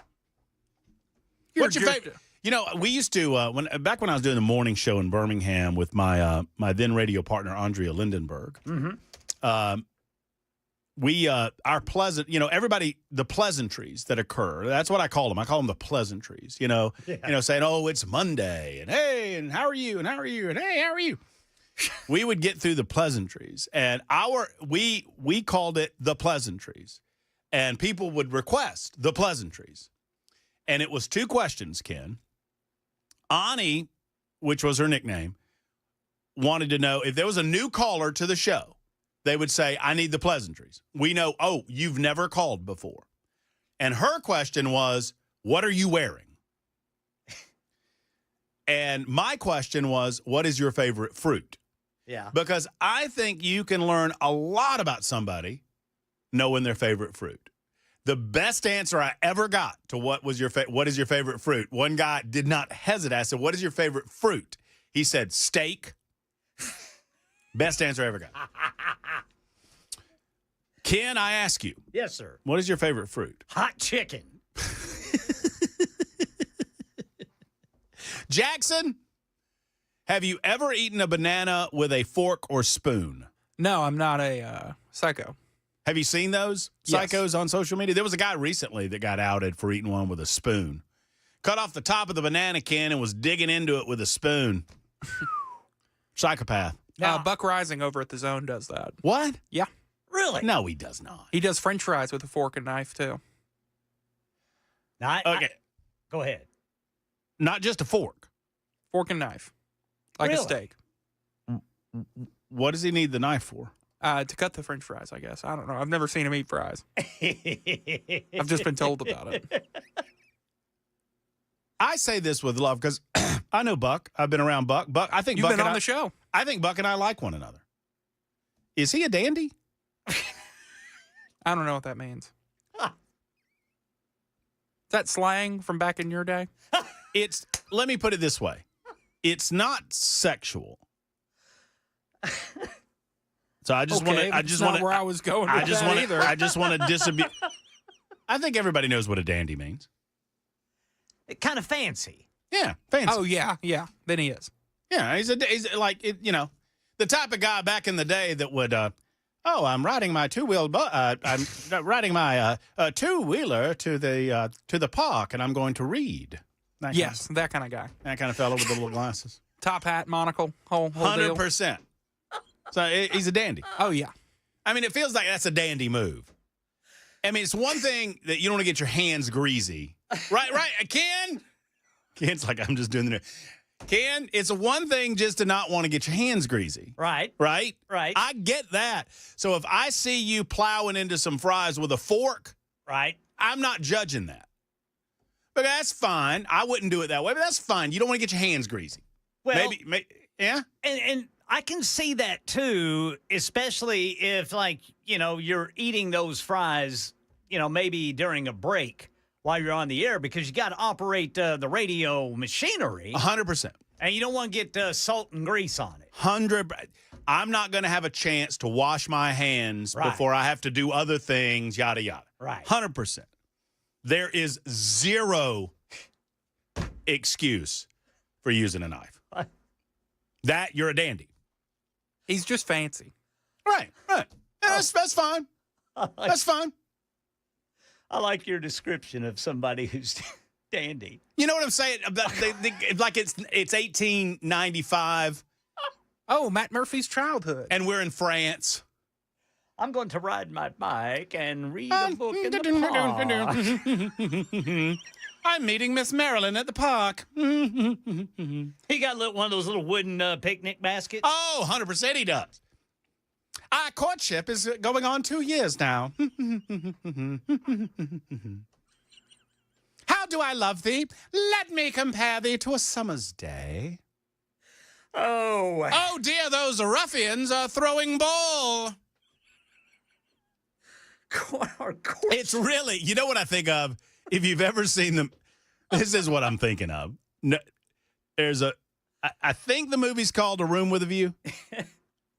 And Daniel Day-Lewis plays this character where he's just so damn prissy, and he's walking through and he's always reading a book, and he's got those little glasses on, and he's got that little top hat on.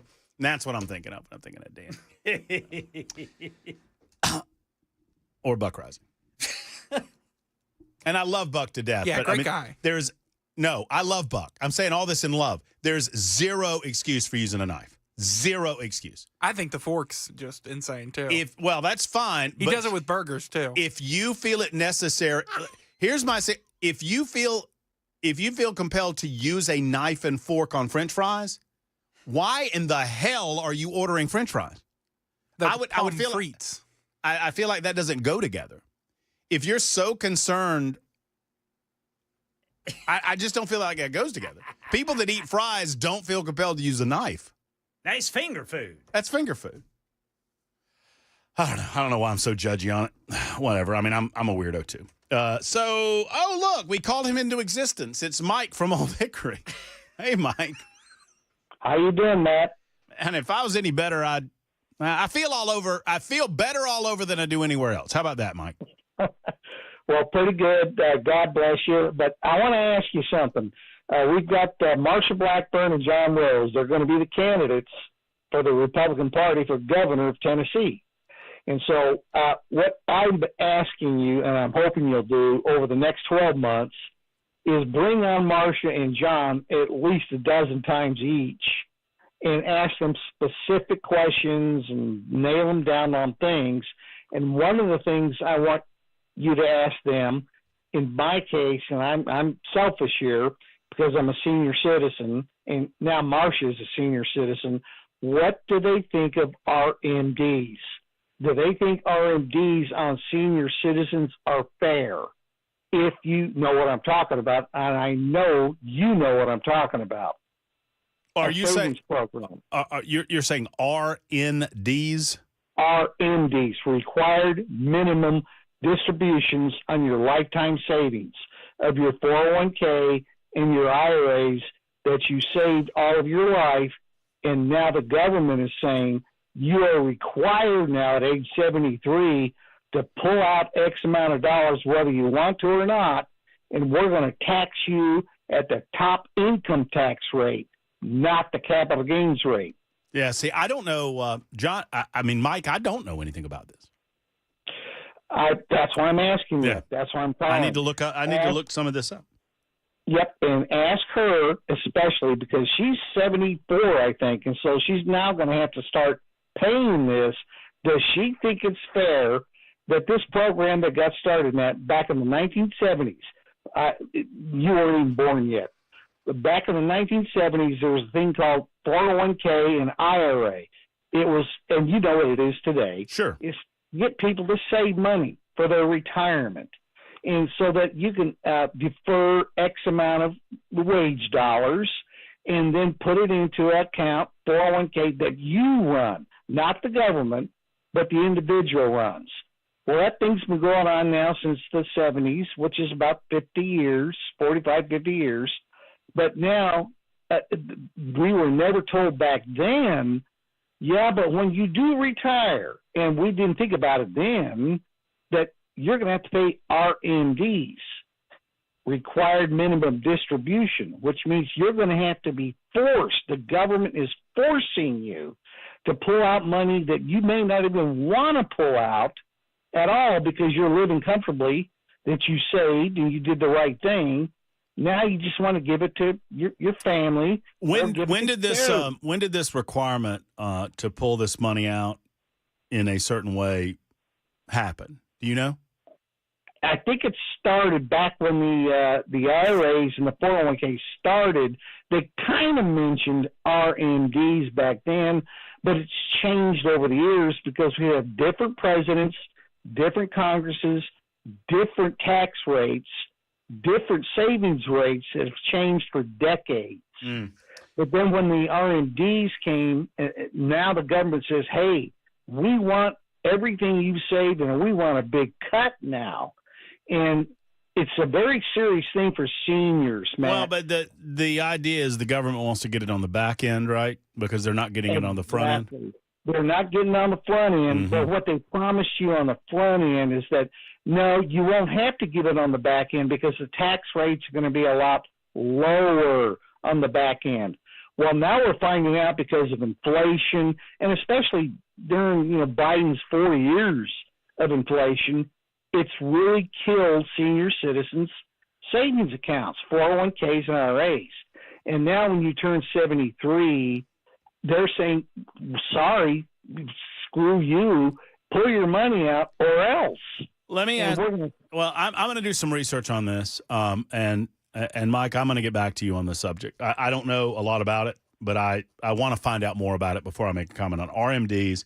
I will look into that, and then subsequently I'll ask the candidates about it. Do you have a lean either way so far out? What do you mean? A lean toward a candidate. Would you vote for either Blackburn or Rose? Either one that lowers at least says, you know what, we're going to look into this issue to stop screwing the senior citizens. At least, extend the age out because we live longer. Right now it's 73 for MDs, but if you extend it out because we're living longer, give us a chance to save a little more because of Biden's inflation itself. 73 might have seemed reasonable in the early 1970s when when people didn't live that long. But I agree with you. We're living longer now.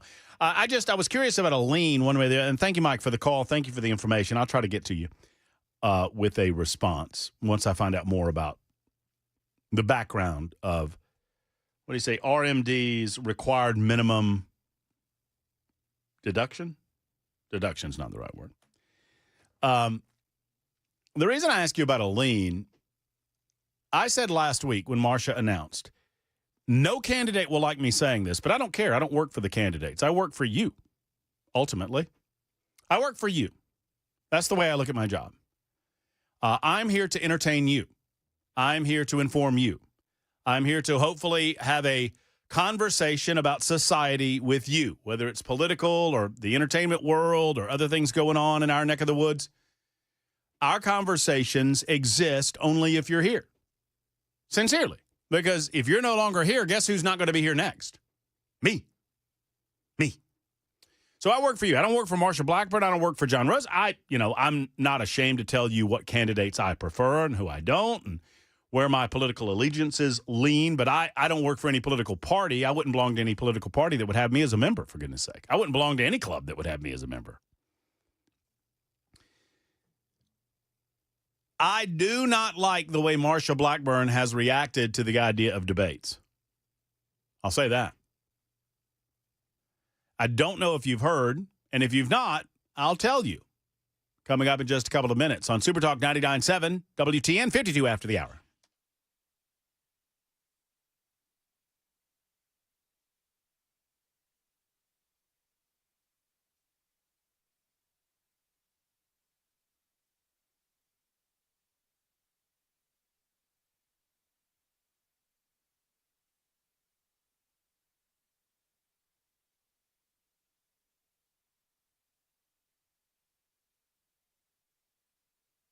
Hello, friends. Matt Murphy for Genesis Diamonds. At Genesis Diamonds, diamonds is in their DNA. The D in diamond, it stands for diamonds at Genesis. I don't know what the NA stands for. I'll work on it. They dream about diamonds. They obsess about diamonds. They go to the ends of the earth to find them for you. They cut out the middleman, and they do it themselves. That's how obsessed they are with finding the right diamonds. And they pass those savings along to you, believe it or not. Because without that middleman markup, they can sell their diamonds for less money. Superior diamonds for less than the other guys, it is possible at Genesis Diamonds. Whether we're talking about ovals or rounds or princess cuts or cushion cuts or pear-shaped or heart-shaped, they have diamonds from a half carat to 20 carats. 20 carats at Genesis Diamonds. That's a big old diamond. Go see them in either location, Green Hills or Cool Springs. It is truly a no-brainer. Genesis is the source here for the ring that you can be proud of. So if you have a birthday, an anniversary, want some earrings, rings, pendants, whatever it might be, It's time to get to Genesis. Green Hills and Cool Springs. Tell them Matt Murphy sent you.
Somebody said that a good example of a dandy is Dan Aykroyd's character in Trading Places at the beginning of that movie. That's exactly right. That's exactly what we're talking about. I hope Buck's listening. Anyway, Alpha and Omega is not new to the computer industry. They've been around for a minute, for, 27 years, since 1998. Their business has been about exceptional IT service, computer, and cyber security. Their services are all about protecting you and your company from evolving threats, compliance for industry, business continuity, and a fast local help desk. They will set up your computer systems within your office, and they will service those systems as they need it. They'll handle printers. They'll handle IT. Anything that you need of a computer nature, they'll do. And most importantly, they're going to protect you from the outside world. It is such a threat. Your business is under threat from the outside world through your computers, right? And you need Michael and his team at Alpha and Omega to protect you from that. I don't worry a bit about my computers because I got Michael on my team. Do you? If you don't, you need him. Alpha and Omega can be found online at ANO.net. A&O, that A stands for Alpha, O stands for Omega. So A&O.net or 615-784-0096, 784-0096. Tell them Murphy sent you.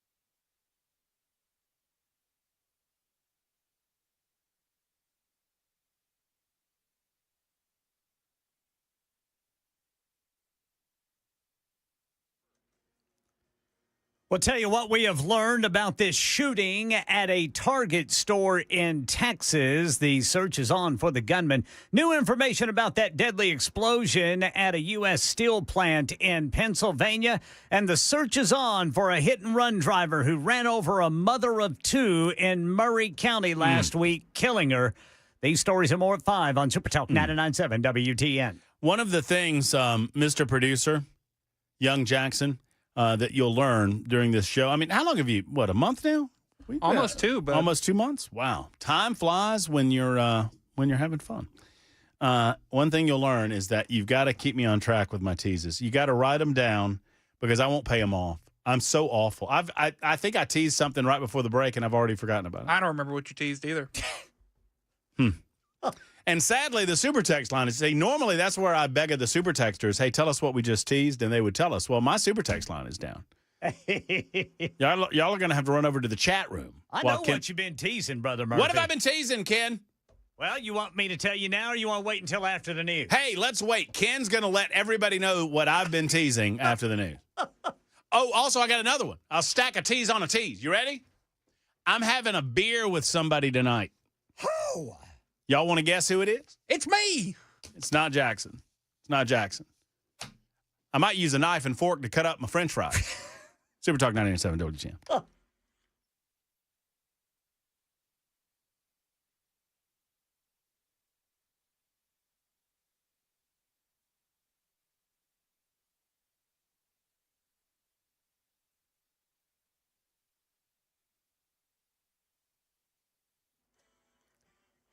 5 o'clock on the dot. I'm Ken Weaver with your top stories. Got the full forecast and traffic in 5 minutes. And right now we're learning more about that shooting at a Target store in Texas. Alex Stone. Why the shooter opened fire in the parking lot of the Target store in Austin is not yet clear, according to police. After shooting victims, Police Chief Lisa Davis says a man stole a car, crashed it, and then hijacked another car before he was found in South Austin. We have a male white suspect who appears to be 32 years of age.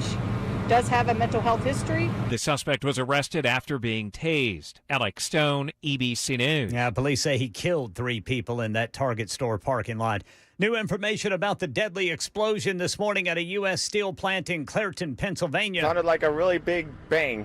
You know, at first you don't think of nothing because they thought it was the train cars because I live right there as the tracks. Officials in Allegheny County have confirmed 1 person died, 10 people injured, 1 person still unaccounted for. Allegheny County Executive Sarah Inamorado on the investigation. Working together with U.S. Steel and with their full cooperation and transparency, we aim to get to the bottom of the origin of what caused this explosion and prevent it from ever happening again. Right now in Tennessee, the search is on for a hit-and-run driver who killed a woman in Murray County last week, claimed the life of 32-year-old Rachel Jones, a mother of 2 young daughters aged 5 and 6 months. Shelby Boone lives in that area. She tells Channel 4. For the family, I hope they get closure and they found out what happened. And for the person, I just wish they would have stopped and, at least called. Yeah, so this happened on Highway 7 after Jones' car broke down. Then she apparently went walking for help when she was run over and killed. Anyone with information is urged to contact the Tennessee Highway Patrol Lawrenceburg Dispatch Center. That's 1-800-736-1759.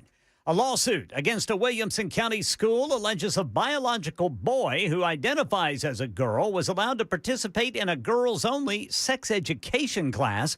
Channel 4's Courtney Allen reports it happened at Legacy Middle School at the end of last year. She's got reaction from both sides of the issue. Former teacher Karen Rice's 4 daughters all went to Williamson County schools. I would not have them go to the class. I would keep them out of the class. That would be like having a boy go into a girl's bathroom. I'm sorry.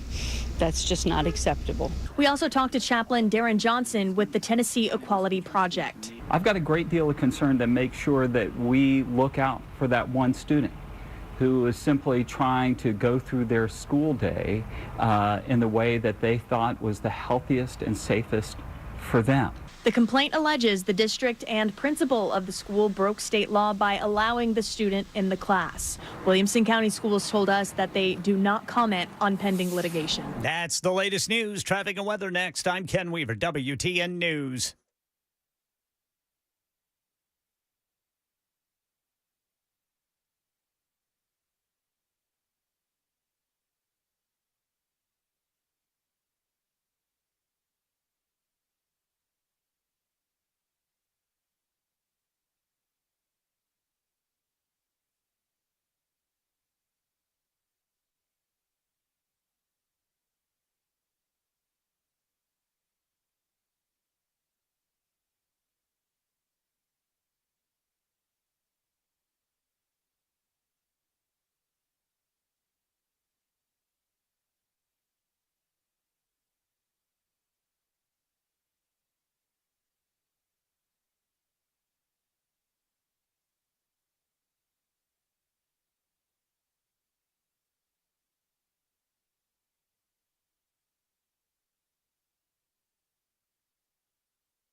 All right, let's check the crashes on I-40. Got one in West Nashville, 40 westbound, just past 46th Avenue, 51st Avenue, exit 205. And then in Lebanon, police reporting a crash 40 westbound near I-840.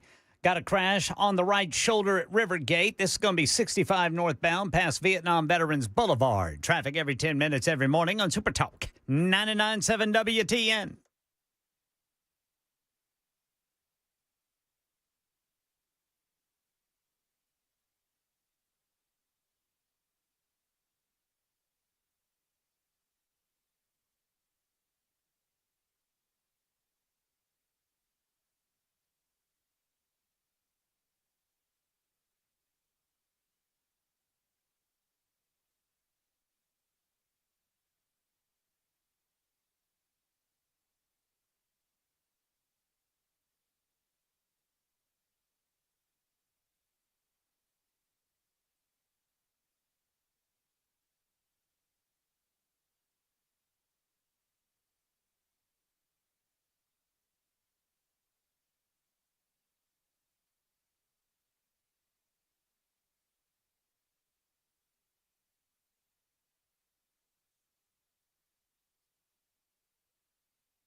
Super Talk 99.7 WTN. My name is Matt Murphy. This is the Matt Murphy Radio Show. If you're just getting off work, congratulations. You made it through your Monday. Maybe some of you still on the job. If that's the case, we hope to make it smooth sailing until quitting time. Our quitting time is at about 7 o'clock tonight. We appreciate your participation, either passively listening to the radio show on a variety of different platforms. You can also actively participate in the show. Normally, I would tell you, hey, the Super Text line is up and running. But, Jackson, guess what's not up and running? The Super Text line. Very good. That's well done by you. I can tell that you were publicly educated at the University of Tennessee. That's correct. Go Vols. The Super Text line is not up and running right now, so you can join us on the chat feature of the YouTube page and see how that side of the thing does it, because it's a little crazier over there. But if you want to join over there, you may do so, as that is up and running. You can also hit us up on the caller lines. Call-in lines open and available, 615-737-9986. I'm having I don't even know if I'm supposed to tell you about this, but I'm having a beer summit with someone tonight. A summit? That's what I'm going to call it. All right. I'm having a beer. I'm not going to tell y'all where, because I don't want y'all running roughshod over the place. But anybody wants to? I'm serious. Anybody want to guess who I'm having a beer with tonight? Dan Mandis. No, Dan Mandis is already in bed, buddy. There's zero chance that I get Dan Mandis out at 7:30 on a Monday night. Yeah, that boy's already asleep. He's in bed by now. Any other guesses?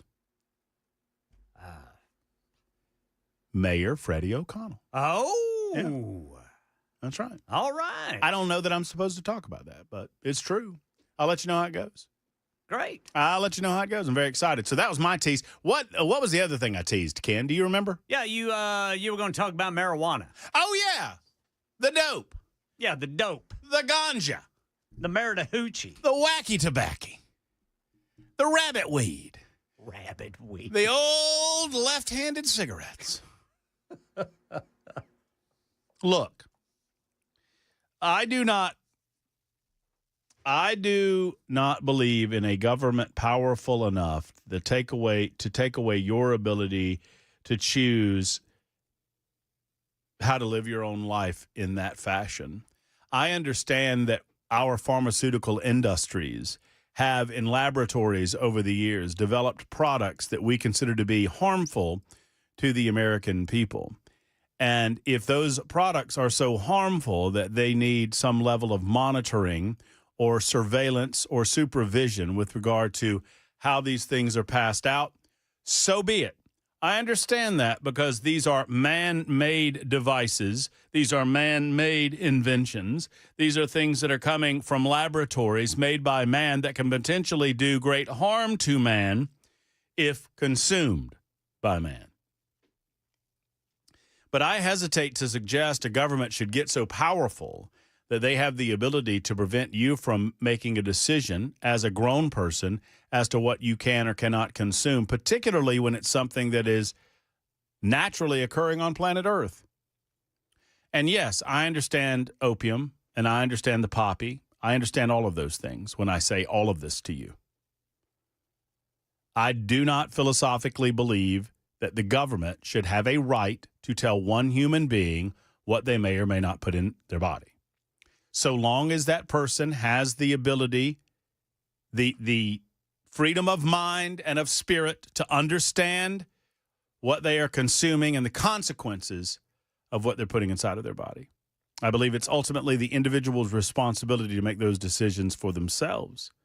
It's their responsibility to get all the information that they need. It's their responsibility to absorb that information and ensure that what they are doing is consistent with how they want to live their lives.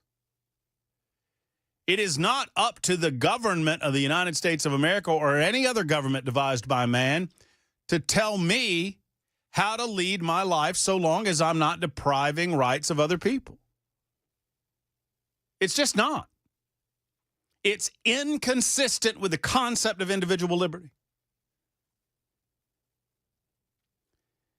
And it leans into this idea that government is supposed to be there to nanny us and to instruct us as to what we may or may not do.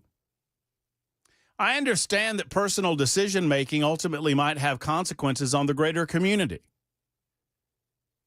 And there are methods by which the greater community can lead in preventing some of those negative consequences. Look, I'm a big advocate for charitable-based organizations, church-based organizations, community groups, to attempt to walk us in a civilized manner and push society in a particular direction. I do not believe that you succeed in doing that with government mandates. The bottom line is I do not believe that marijuana should be illegal. And I understand that many of you vehemently disagree with that. I get it. That does not mean that I'm an advocate for pot. I'm an advocate for freedom. I'm an advocate for liberty. And liberty comes with responsibility. And society has not been, frankly, hard enough on those that choose the road of liberty but refuse to take the responsibility for that liberty that they enjoy. In other words, we have mollycoddled people on the other end, making it harder for me to argue for liberty on this end. Does that make sense to y'all? If you have children, you have the right to raise your children in a fashion of your own choosing. But if I find that you're abusing your kids, we need to take a hard-end approach on that. And I'm using this as an example. We need to take a hard-edge approach on that end to make sure that if you have the liberty to raise those children in a manner of your choosing, that you are taking responsibility for how you're doing it as you're raising them. That's where society needs to look out for the lesser than. So I welcome, the reason I bring this up, Donald Trump has announced that he's looking at rescheduling marijuana classification across the United States of America. Laws, restrictions, and regulation regarding consumption of marijuana have done little to nothing to prevent the consumption of marijuana. Laws that are passed that have embedded in them a moral component do not change the morality of the individuals that these laws might impact. They just don't. Nor do I look to my government to be the morality police. I go to church for that. Why in the world? You know, the concept of the separation of church and state was always to protect the church. It was never to protect the state. We've completely got that backwards now. Why in the world would I want state intervention into the workings of the church? I don't want the state involved in anything having to do with my soul. Thank you very much. I'll handle that on my own, too. That is called taking care of my own business, not looking to the state to take care of it for me. 615-737-9986. Would love to hear from you. TR is on this subject. Hey, TR, how are you? I'm doing good. I like what you said about like getting to choose what you do with your life and stuff. I agree with that. I'm okay with them legalizing it. I just wish they would legalize it and then tax it at like 300% to pay off our national debt. I feel like that's a suitable way. If you want to do that, you're just going to have to pay your fair share. I mean, yeah, that's fine. I mean, it's a little more of a difficult. I would suggest that the task is a little more difficult with marijuana because it's a naturally occurring substance. And if you tax it, the reason that we don't have bootleg alcohol nowadays is because the price is so reasonable at the liquor store that it's just far easier to go to the liquor store. Does that make sense? Correct. So there's a balance there, but I don't have a problem with throwing a sin tax on it and trying to push that sin tax toward paying off the national debt. I would be fine with that. Well, thank you for your time. Hey, TR, thank you for the telephone call. I appreciate you. I just trying to give you the ability to speak on this subject as well. It's 17 after the hour. Let's see. You know, I've got horrible eyesight. I can see all these names, but I can't see how long they've held. Has Alan held the longest? Which one should I go to there, Jackson? You tell me which guy or gal is the favored line. Let's get to Alan. He's held the longest. Alan's held for a while. He wants to talk about RMDs, which was brought up by old Mike from Old Hickory. Hello, Alan. How are you? I'm great, Alan. I hope you are. I'm great. Yeah, I'm 74 years old, so I've been doing this for a couple of years, and so I thought I'd call and tell you about it. For me, it's not near as awful as Mike was talking about. But here's the deal: when the government says that if you put your money in an IRA or a 401k, then it's tax deferred, which means you don't pay any tax on that money when you put it in there. And they'll tax you when you take it out. But they don't say that you can just leave it in there forever. If you take it out early, you're going to be penalized and you're going to be taxed. So I think the ages have been kind of going up as time goes by.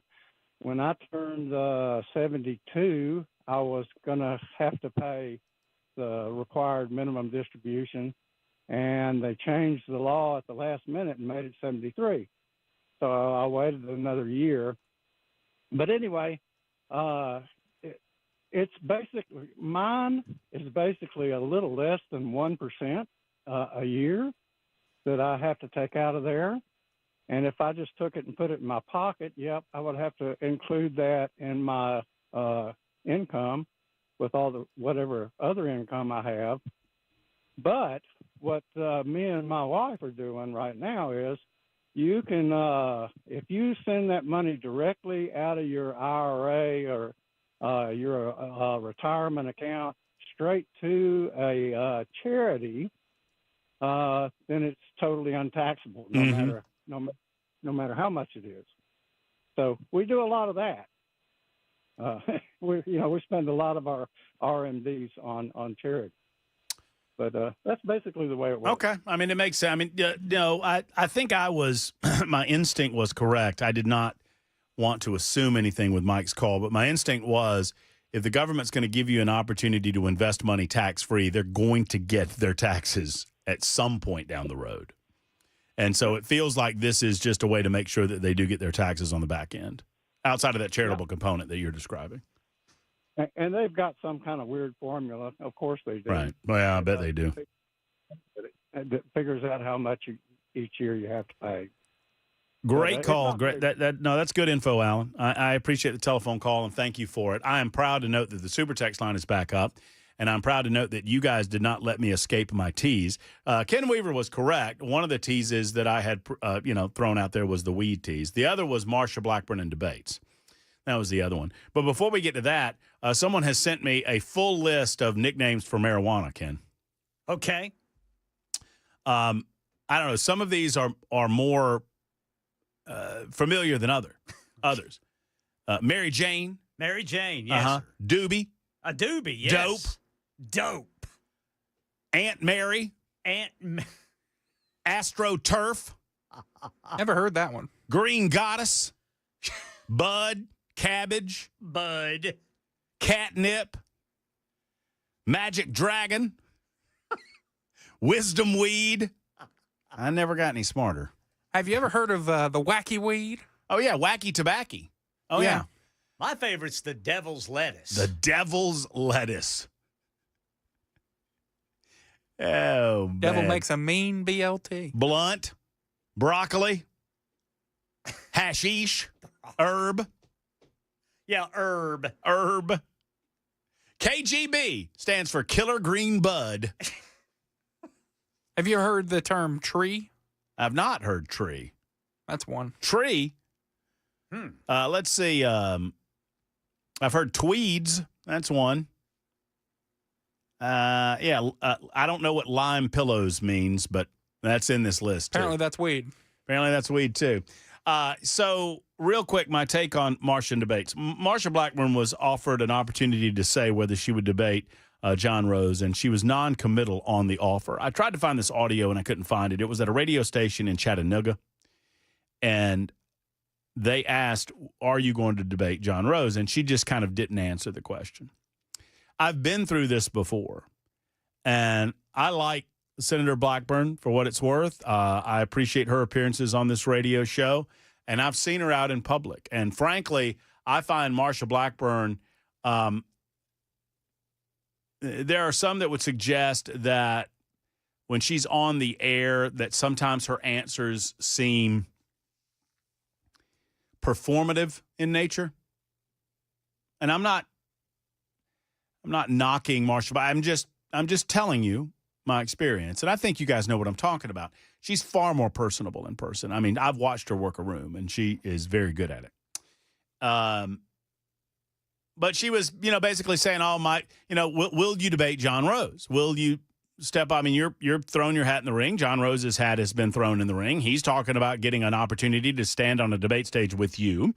Are you willing to stand on a debate stage with him? And she was kind of non-committal. I'll give you my response to that right after this, plus your calls. 23 after the hour. Super Talk 99.7 WTN.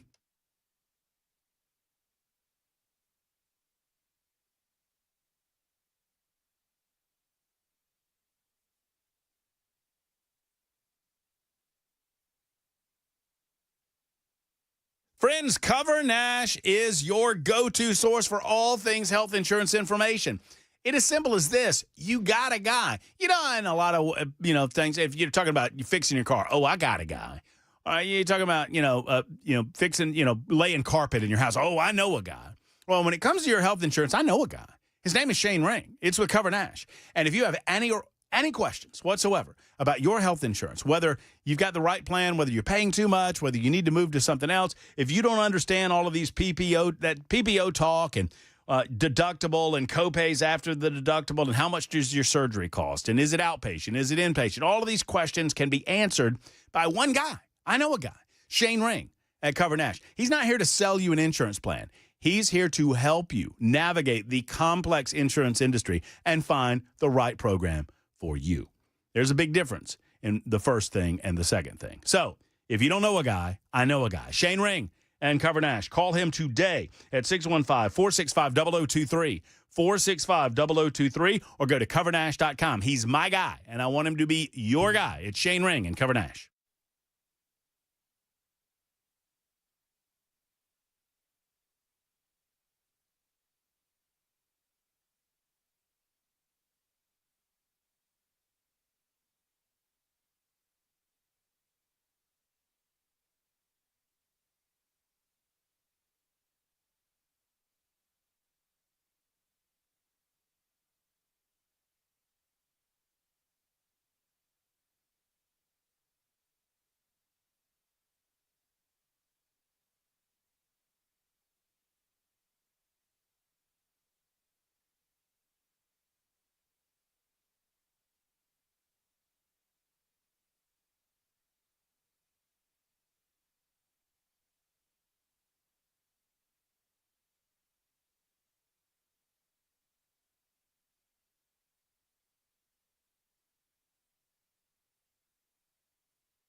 Multiple people killed by an active shooter in Austin, Texas today. Here in Tennessee, a lawsuit alleges Legacy Middle School in Williamson County allowed a boy to attend a girls-only sex education class. These stories and more at 5:30 on Super Talk 99.7 WTN.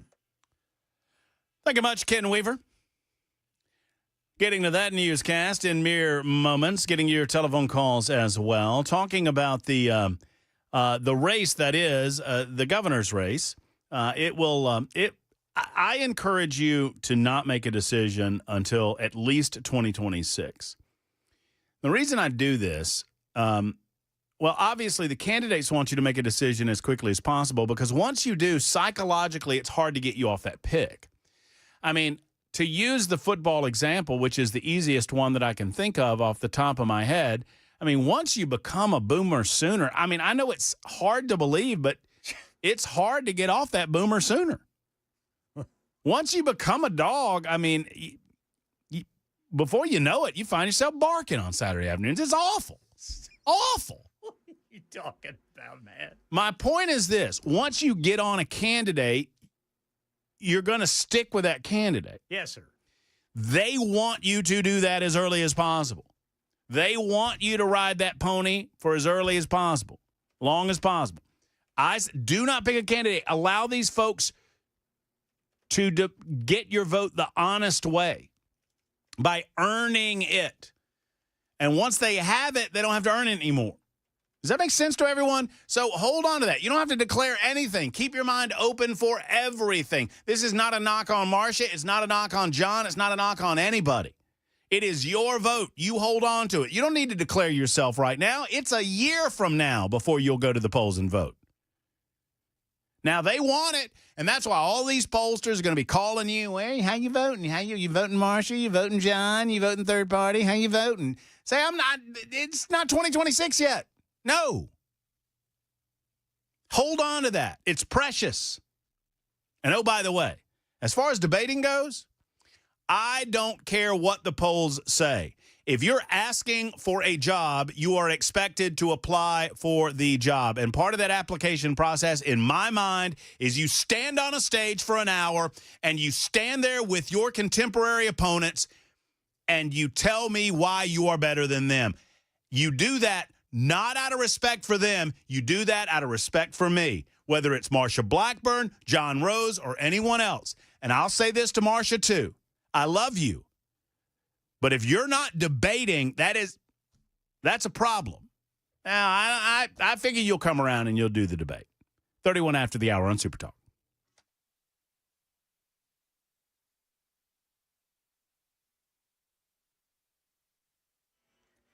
I'm Ken Weaver with your top stories. Got the full forecast and traffic coming up in 5 minutes. Multiple people killed by an active shooter out of a Target store in Austin, Texas today. Here's Alex Stone. 3 victims are dead after the shooter opened fire for unknown reasons outside of the Austin Target store. 4 in total were shot. Police Chief Lisa Davis. The suspect fled the scene, stole a car from the scene, took that car, wrecked that car, then hijacked another car. He was then found by Austin PD in South Austin. The suspect, a 32-year-old man who is reportedly wearing a Hawaiian shirt and tan pants. Police say he has a mental health history. He is now in custody. Alex Stone, ABC News. Right now in Tennessee, a lawsuit alleges Legacy Middle School in Williamson County allowed a boy who identifies as a girl to participate in a girls-only sex education class.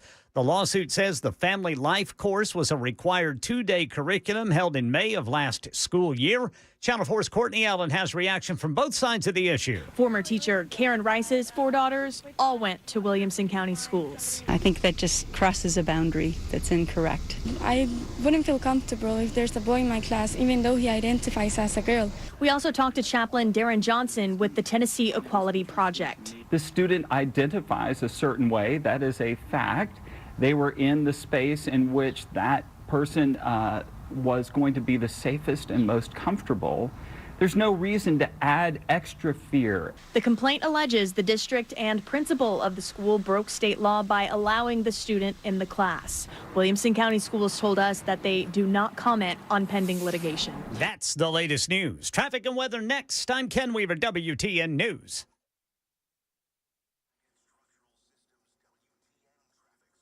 All right, got a crash on 65 northbound at Rivergate. Right shoulder block there just past Vietnam Veterans Boulevard. In Antioch, police say there's a crash 24 eastbound past Harding Place. Hillwood, police say a crash 40 westbound right before Charlotte Pike. South Loop downtown, 65 southbound right there at I-40. Got a crash reported by police. Traffic every 10 minutes every morning on Super Talk 99.7 WTN.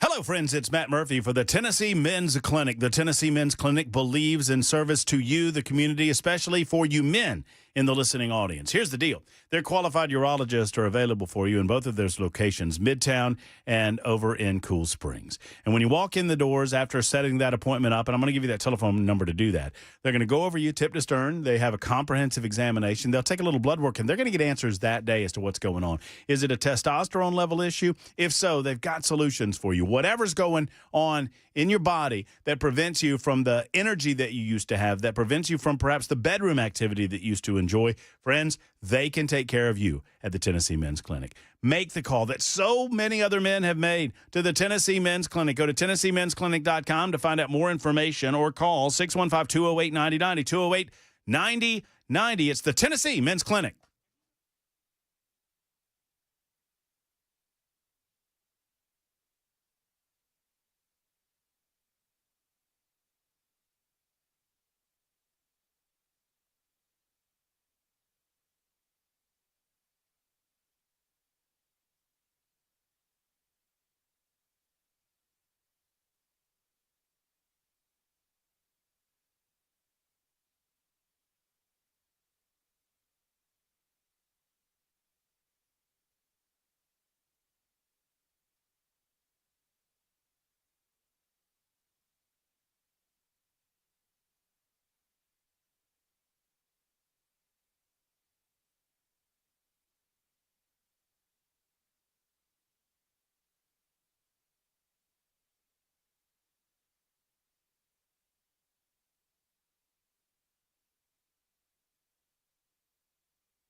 Super Talk 99.7 WTN.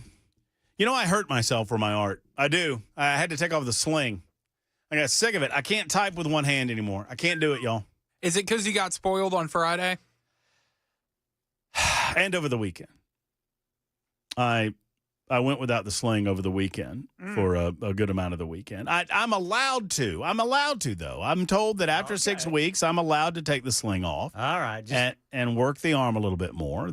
The sling in public, Ken, is mostly for other people. So gotcha.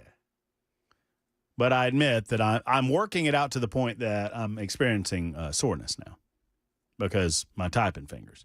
By the way, 1733 has written in, and I think they speak for a lot of people. Before we get to nincompoops, which I don't have a nincompoop today. I'm going to have to find a nincompoop between now and my nincompoop story. Let's see if I can do it. I thought WTN was a conservative talk radio. Conservative talk radio. It sounds like you're turning liberal. Here we go. Here we go. Only liberals want legalized drugs. I don't care how you're going to try to spin it to make yourself feel better about saying it's our liberty, but that's not a conservative value. We should shut all restaurants down on Sundays too. Your thought process is to legalize all drugs because we should have a choice. That's not what I said. Legalize all drugs. I said naturally occurring substances. Have a choice, but to do that, but then what happens then? The irresponsible, drug-crazed individual breaks into my house trying to steal stuff so they get more drugs or drive while intoxicated. So they're jacked up. They think I'm a monster and try to kill me. Then that affects me and my family, and I didn't ask for it. And I responded, I'm a libertarian. I believe in individual freedom. I'm not a statist liberal. There's a difference. Is alcohol a drug? Do you believe alcohol should be legal? If so, are you a liberal? Should cigarettes be banned? Should caffeine be legal? Both drugs. The response was, you're on a conservative talk radio. Know your audience. Sir, I've been on what is considered conservative talk radio for 26 years. I promise you I know the audience better than you do. I mean, I'm not trying to be snotty, but I promise you I do. I thought you would be smarter than this, Matt. You preach about saving our country and fixing the debt, yet promote a great pacifier of men. How can men pay attention and fix the nation when they're predisposed and high on drugs? Because you make your own decisions based on a higher authority than government. Sadly, far too many of you don't get me on my soapbox. I'm already there. Far too many of you conservatives look to government as your God. That is liberal garbage. Stop looking to the government to act as God. Go to the church, get in the pulpit, and pray to God for our salvation, not to the government for our salvation. The government is not there to create salvation for you. God is there to create salvation for you. Don't get me started on this. What do you expect out of government? If you believe that, then you should believe in a society that prevents individuals from drinking alcohol, because alcohol is a net negative on society, sir. You should believe in a society that prevents people from smoking cigarettes or anything else for that matter. And let's go a couple of steps further. Sexual addiction is a problem too. Maybe we should stop wearing these mini skirts around town, sir. I mean, am I not correct? Is this not a net negative on society, sir? I mean, if we're going to go there, let's go there. If you're looking to government to create that moral city on a hill, I'm not suggesting that all of us internally shouldn't strive for that, but that is a relationship, in my opinion, in my humble opinion, sir, and I could be so very wrong, but in order to get to the root cause of the rot in this country, we have to direct our relationship to God, not to Washington, D.C. For far too long, we've looked toward Washington, D.C. as a salvation, and it's been nothing but wreck and ruin. And yet you still do it. Let's get more people to church. Let's get more people to charitable organizations and to community centers. Let's get more people rallying around the flagpole in our city centers and not concerned regarding passing a law based on what the other guy down the street might be doing in the privacy of their own home. And oh, by the way, if someone violates your rights, your liberties, of course you put them in jail. Of course you do. And that's my high horse. And that is a mantra that is based on a belief in liberty. I don't advocate the use of drugs, any drugs. That's not what I'm here for. No. And I don't look like the liberal statists in America to government to demand that you change the way that you act in your daily life.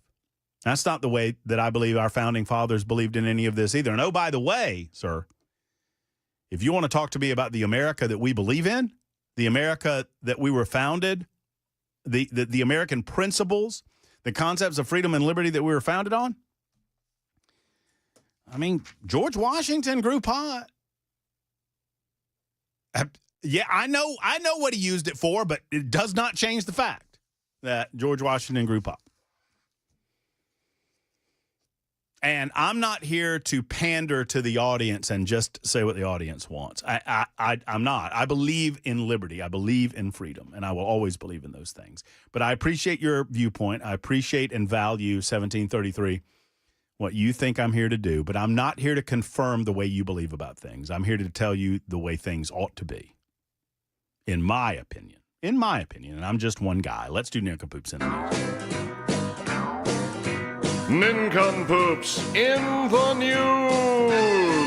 All right, let's lighten the load, men. It's 44 after the hour. We'll get to Dave and Ryan and Logan and, well, all of y'all on the phone lines coming up in just a moment. Y'all hang in there. We're going to lighten the load with Jackson Williams. He's behind the glass. He makes sure that everything that comes out of our speakers sounds as good as humanly possible. He takes the angry telephone calls when I get on rants like I just got on just a moment ago, and he thrills us with joy during Nincompoops in the news. Hey, Jackson. Hello.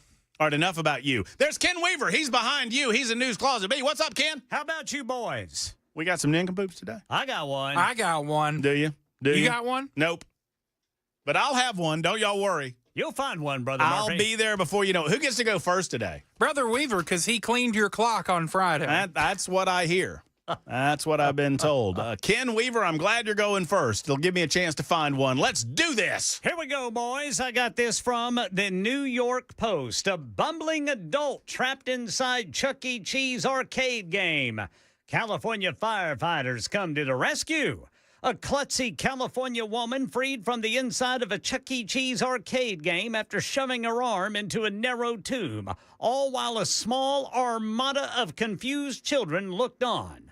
The young woman, who had to sit on her knees to even fit inside the capsule designed for young children, was rescued by a crew with the Burbank Fire Department. The Snow Day machine has users step inside where soft snowballs rain down on them. Users are to then place the balls into the indicated scoring holes to rack up points.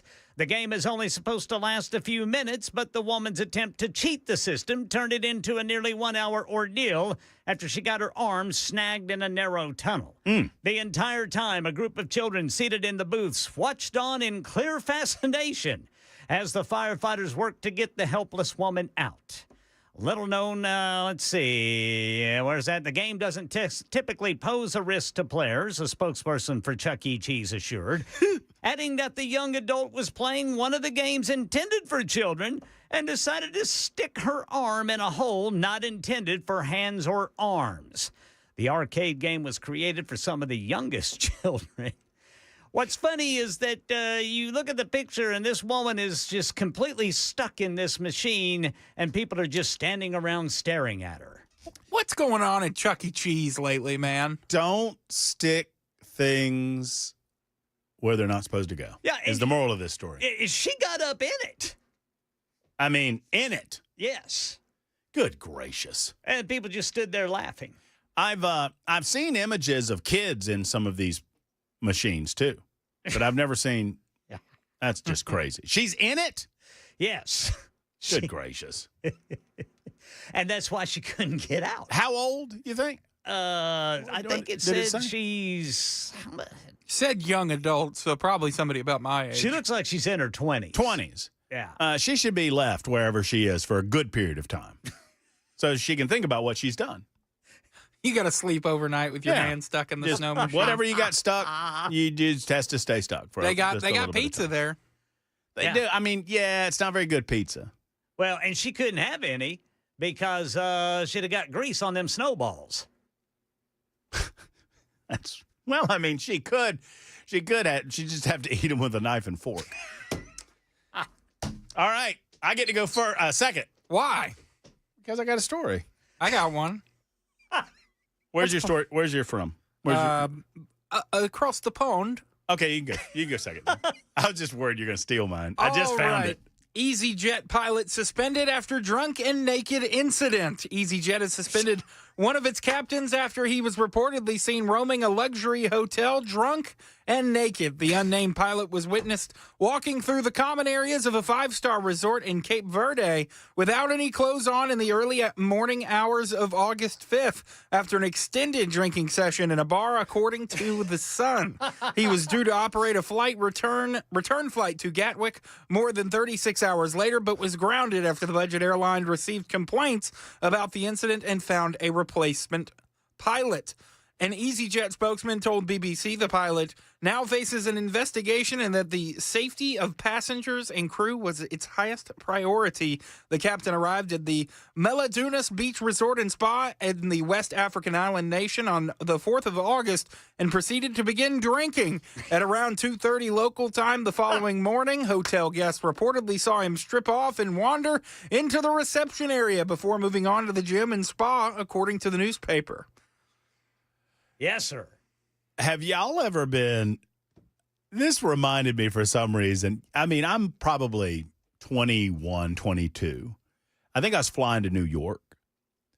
And this is probably the 4th time I'd ever been on an airplane in my life. It was in Atlanta, Georgia. And I remember this like it was yesterday. You know how when you walk on a plane, and it used to be a little more casual than it is now, but you'd walk on a plane and the pilot and the first officer kind of standing there at the door of the plane. Yeah. Kind of just standing around, saying hey to folks. Hey, how you doing? Hey, how are you? Hey, nice to see you. I remember walking by this pilot, and I overhear the pilot saying to the co-pilot, man, I tied one on last night, and then it just faded off. I'm like, I was like, what? Am I supposed to say something to somebody about that? Because that doesn't sound good. Yeah. That doesn't sound right. Got a hungover pilot. Maybe it's the same fella, Jackson. I don't know.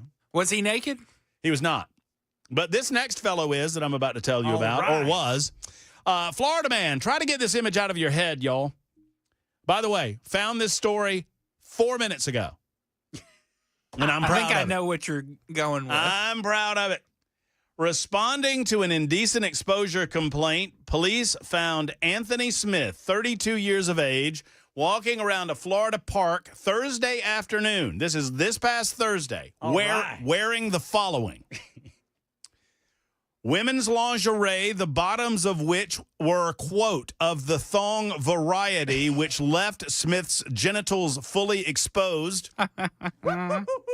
Number 2, fake breasts. Number 3, a wig of long black hair.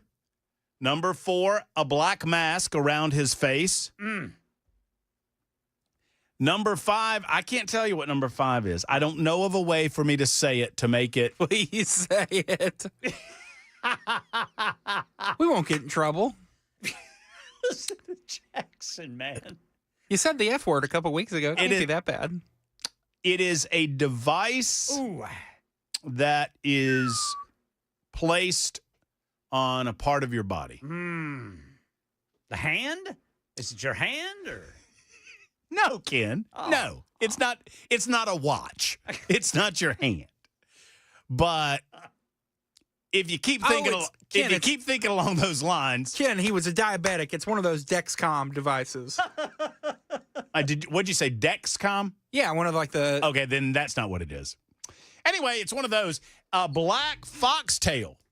Okay. He was also wearing a foxtail, which was protruding from his posterior. Wow.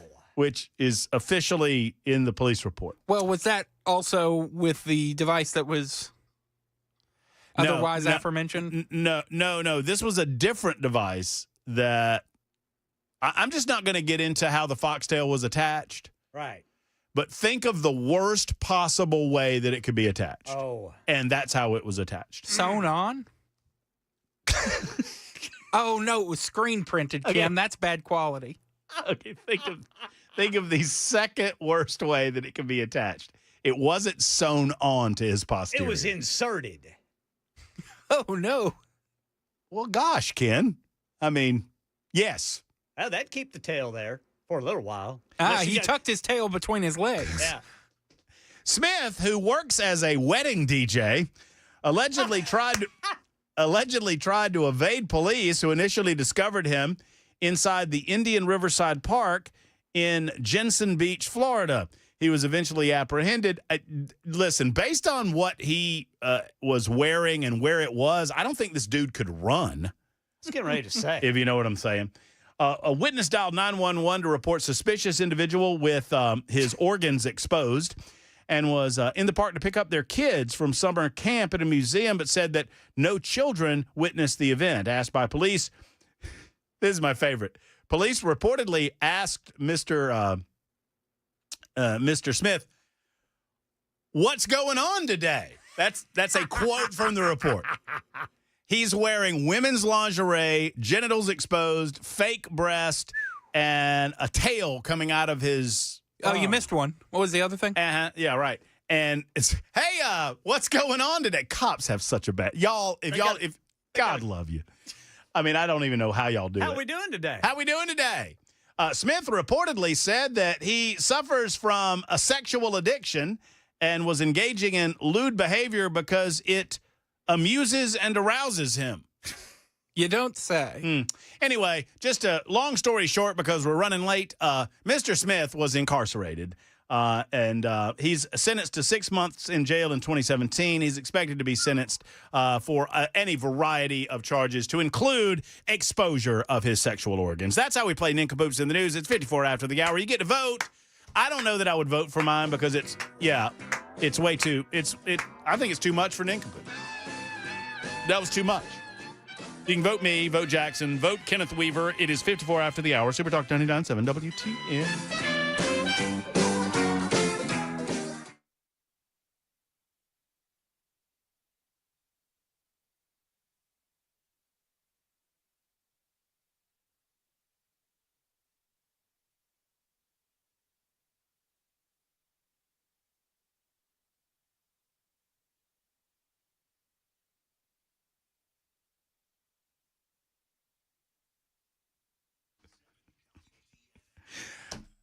I just told Jackson what the device was. He had to stop laughing.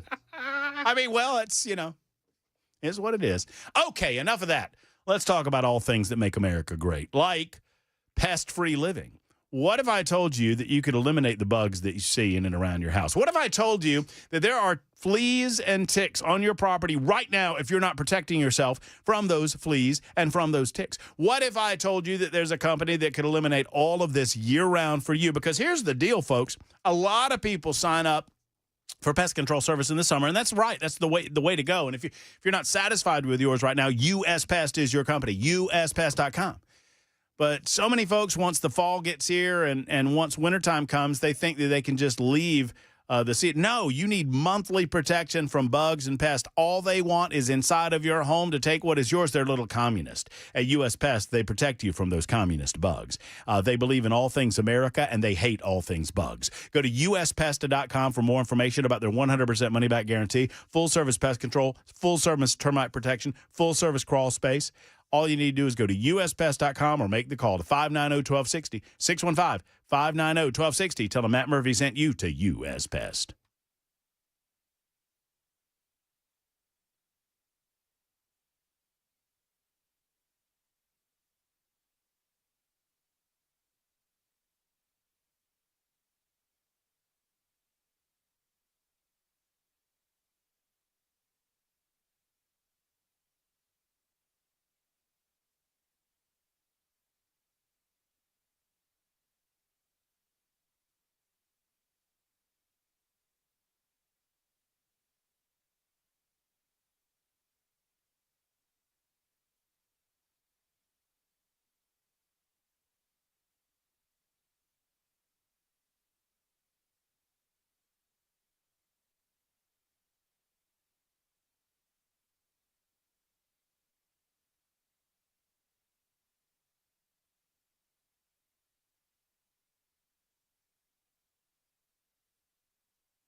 Hello, friends. It's Matt Murphy with the Glock Store. You know, what else is new? Well, I'll tell you what else is new. C-cuts. C-cuts are short for compensator cuts. And those are these little slots cut into the barrel and slide that redirect some of that bullet blast upwards into a V pattern. Now, this helps you keep on target because it reduces muzzle flip and it lessens the recoil. It's a lot of fancy way of saying that these cuts are identical to the ones that have been offered in the high-end Gen 3 compensated Glocks but haven't been available in the latest models. Well, if you're looking for a store that'll help you out, the Glock Store is going to compensate your Glock in 10 days or less, so you end up with a flatter shooting gun with less recoil, meaning that you're going to be better on the range and better in your performance. It's pretty incredible. If you want to try it before you buy it, don't worry, Glock Store has you covered. Buy a sample bullet pack for $6.99, and you can shoot your a choice of a C-cut Glock 17, a Glock 19, or a 43X. I'd encourage the 19, but you do you. 17 or 43X are beautiful guns as well. There's a big difference in all of the models, but that 43X with the C-cut is amazing too. So says the Glock Store. I'm still going to go 19, but whatever. Don't forget to bring your own Glock or just the barrel and slide, because once you shoot this 10-pack, you're going to want the C-cut. Go to GlockStore.com. That's GlockStore.com.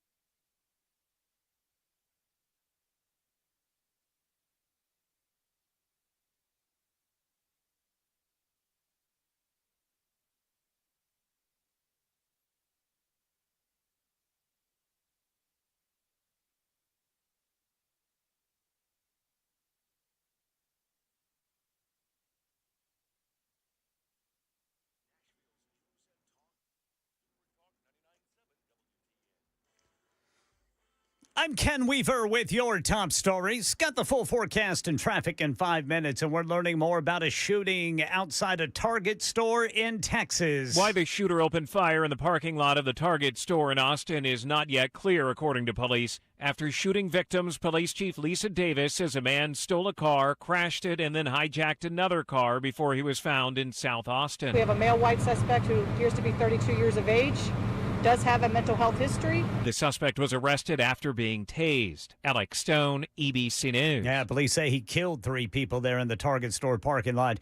Nearby residents told to stay indoors and close their windows out of what officials call an abundance of caution following the deadly explosion this morning at a U.S. steel plant in Clairton, Pennsylvania. The concern is sulfur dioxide. Officials in Allegheny County have confirmed 1 person killed, 10 people injured, 1 person still unaccounted for. And here in Tennessee, a lawsuit against a Williamson County school alleges a biological boy who identifies as a girl was allowed to participate in a required girls-only sex education class. Channel 4's Courtney Allen reports it happened at Legacy Middle School at the end of last year. According to the lawsuit, the Family Life course was a required 2-day curriculum held in May of last school year. On the first day, a biological boy who identified as a girl was allowed in the all-girls class. The lawsuit says this made students, quote, uncomfortable with the presence of a boy while matters of the female reproductive system and reproductive health were being discussed. As a result, at least 13 girls refused to participate in the class on the second day, the complaint says. The complaint alleges the district and principal of the school broke state law by allowing the student in the class. Williamson County Schools told us that they do not comment on pending litigation. That's the latest news. Traffic and weather next. I'm Ken Weaver, WTN News.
Got some issues on I-65 this afternoon. Right now, let's start with Rivergate. Right shoulder blocked by a crash, 65 northbound past Vietnam Veterans Boulevard, exit 95.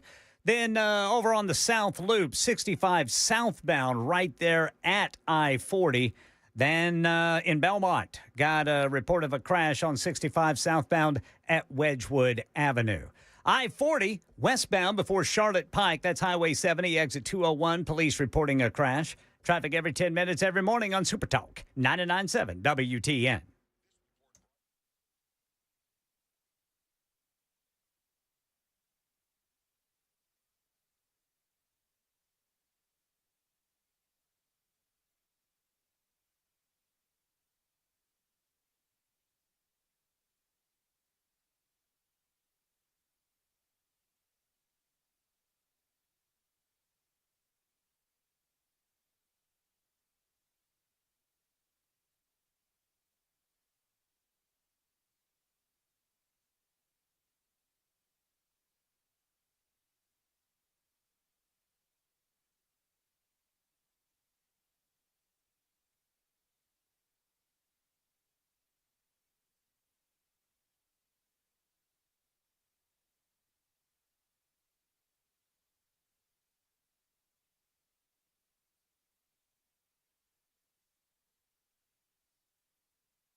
I'm going to take that test, the rice purity test. I'm going to take that.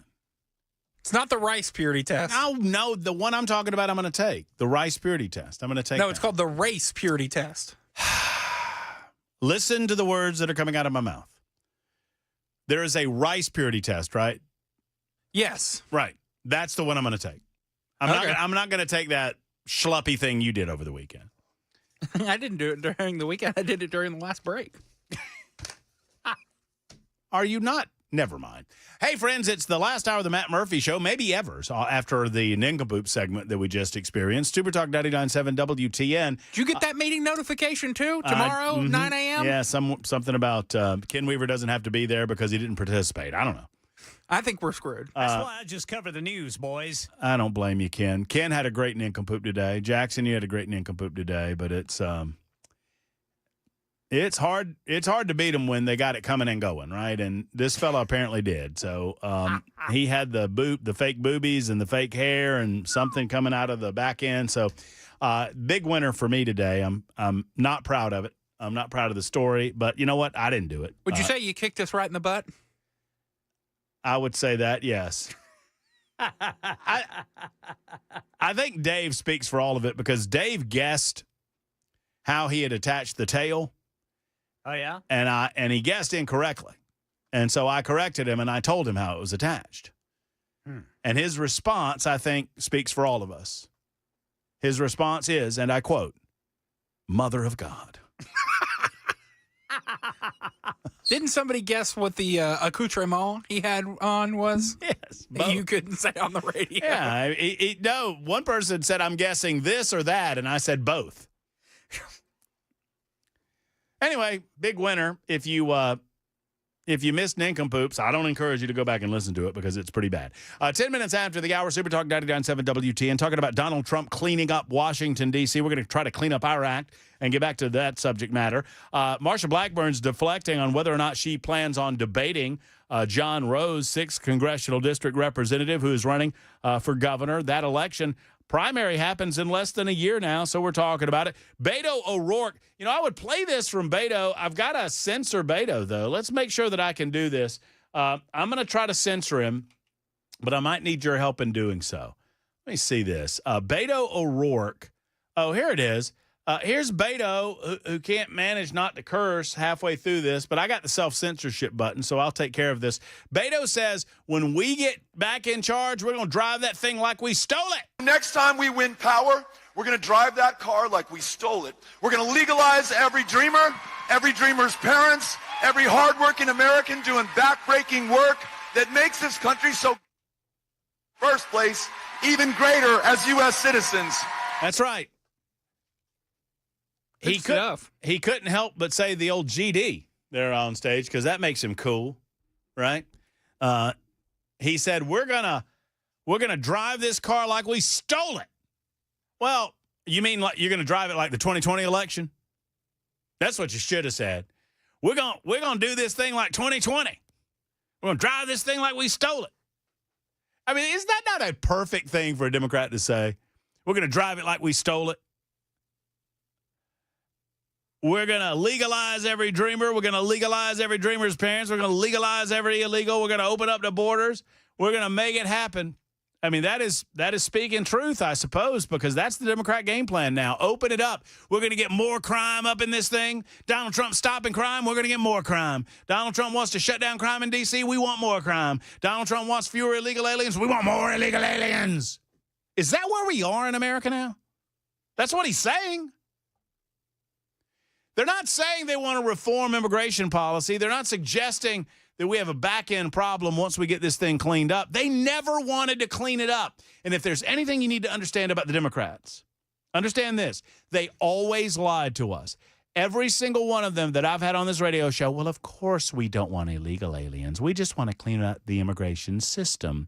And we need to do these things simultaneous to one another in order to affect the change. And we need to make room for the people that have embedded roots into our country. They never wanted to clean it up. And so you say, well, the gangbanger illegals, you want them out of here? Oh, of course we do. No, they didn't. That's what's happening, and this is the way they're responding. It's Ryan's turn. God bless you, Ryan. You've held for a long, long time, and I appreciate those moments. Hello. Hey, how you guys doing? Sounds Great. like you're having a lot of fun. We're having a good time, Ryan. Thank you for your call. Well, I got to tell you, if we could go back to mini skirts and DBs, I think that the world would be a lot better off instead of beating the crap out of each other in the streets. Amen. And I was born and raised in Houston, Texas. I left at 17 to go to Frederick, Maryland, to work on a dairy farm with my father. This was 1995. And Frederick, Maryland's about a hop, skip, and a jump away from D.C. So I thought, hey, I'm here. Let me go see it. And, you know, I've always been into art, always been a painter. And so the portrait gallery was where I really wanted to go and see.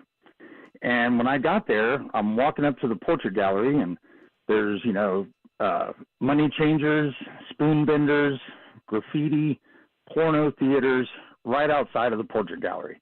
And that was 30 years ago. So for somebody like Jeffries to come out with his stuff today saying that, you know, we're at a 30-year low, you know, it's always been there. And so, you know, thank God for Donald Trump to come in and start cleaning this stuff up, because it's always been there. Well, it certainly has. And you know what? They're actually, it's fascinating, Ryan, what they're doing. They're left with trying to go against a Trump, but what is there to go against on this front? Donald Trump has decided in 2023 there were 280-something murders in Washington, D.C., and I think that number went down in 2024 to 180-something, and so they're defending the 180-something, saying, well, the murder rate's going down. It's still 180-something in a city of 700,000 people. That's less than the size of Nashville, Tennessee. I don't know how many murders we had in Nashville, Tennessee, but I would suggest 180-something or 280-something. That's unacceptable.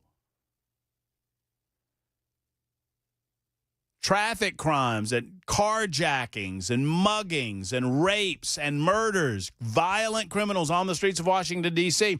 And sadly, because of the prosecutors that are put in place, they get out of jail. We need to stop cashless bail, and if you need to do that by a congressional action, do it by congressional action, friends. Let's go. Let's make it happen. Logan is next up. Logan, thank you for your patience. How are you? Hey there, Matt. Pretty good. You? I'm well, thank you. Hey, I just wanted to pass along the information about for Mr. Danny from last Thursday from Arion, Tennessee. Yes, sir.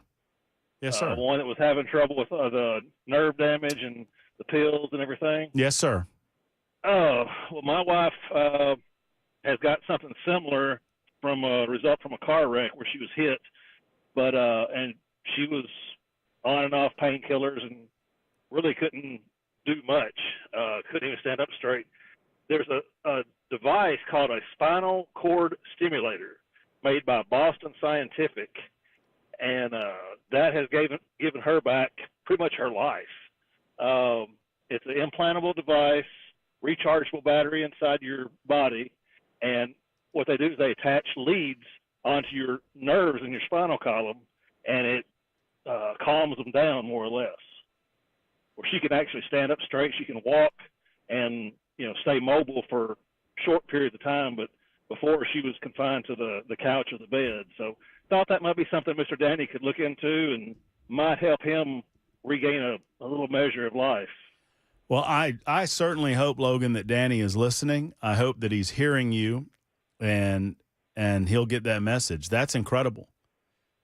Yeah, it was a game changer for her because she thought that I bet she was going to be wheelchair bound and pretty much homebound. But now she actually can drive again. She's leading somewhat of a partial normal life, so it's a real game changer.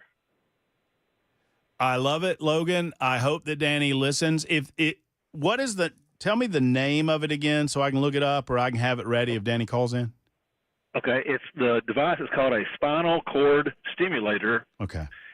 And the company that makes it is called Boston Scientific. Okay. And they've got representatives through most of your major hospitals. Right.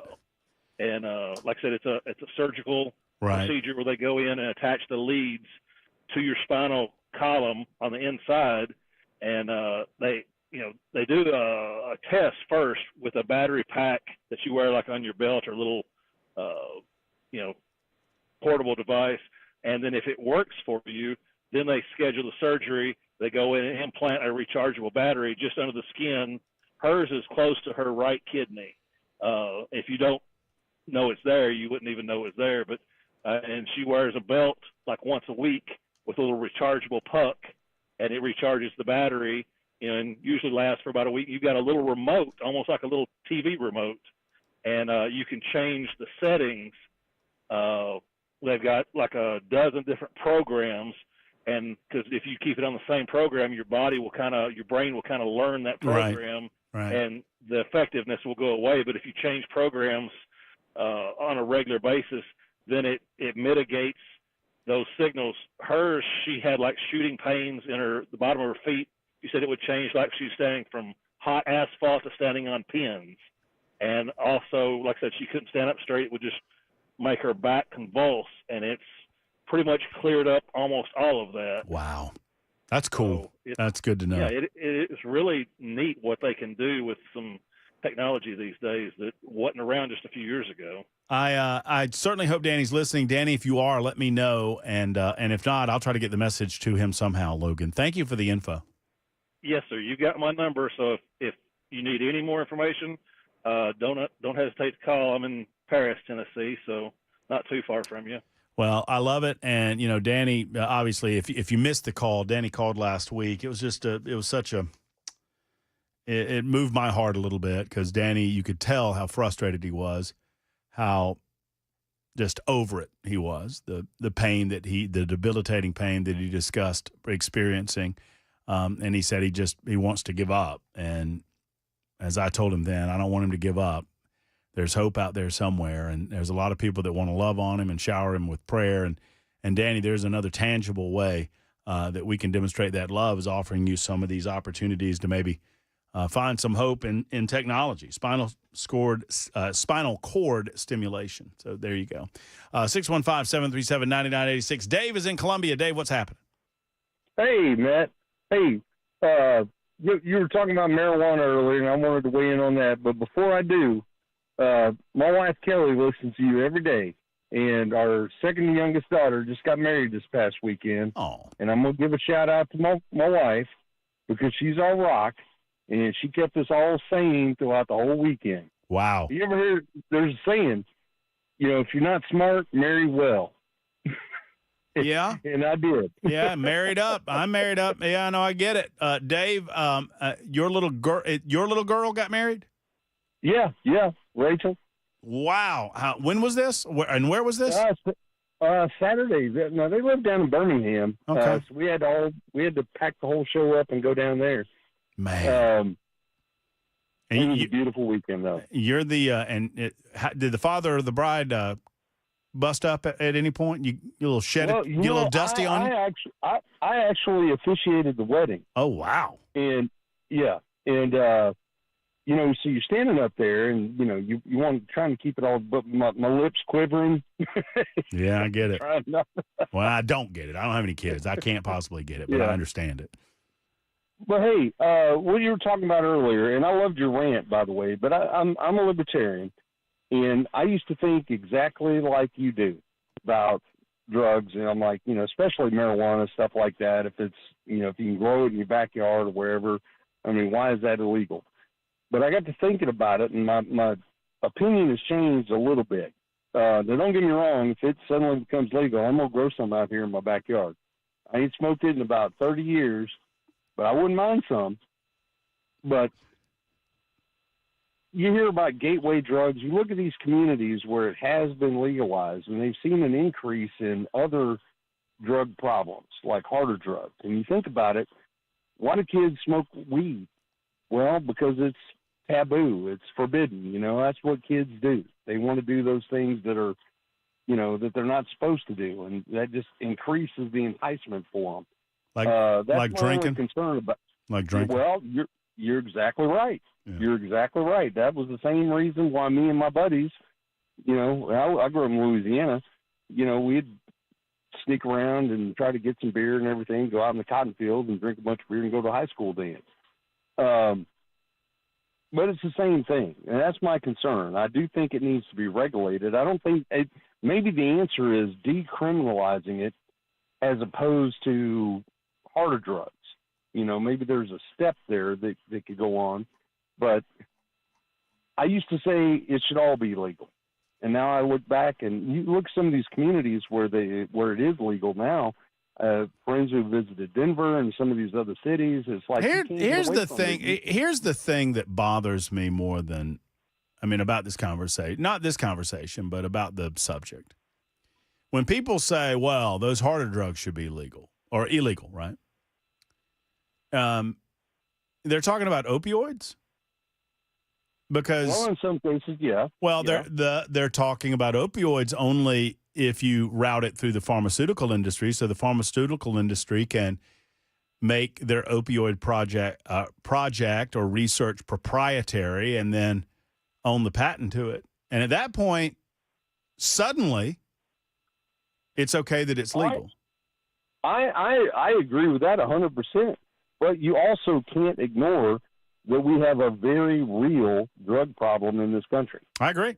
And the drug problem has largely been created by the same pharmaceutical industry that controls the patents on so many of these drugs that are legal if prescribed by a doctor.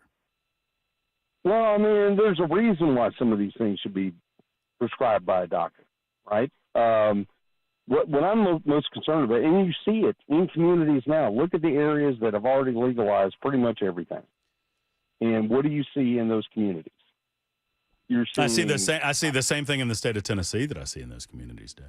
Well, not to the degree that you see in these other areas. Well, I would beg to disagree. I watched a guy shoot up at the park right down from Ascend Amphitheater like 3 months ago. Was shooting up in public, 1 o'clock in the afternoon. I get what you're saying, and I understand there's a healthy balance there, and I understand that you don't want to encourage the use. My argument has always been that we're not discouraging the use by illegalizing it. What you're doing is creating a bunch of criminals. I've got to go right now. This is a great conversation. Thank you for calling. I appreciate the disagreement on it. I appreciate the concern that you have for the local community and for the state community and for the United States of America. It's 25 after the hour on Super Talk.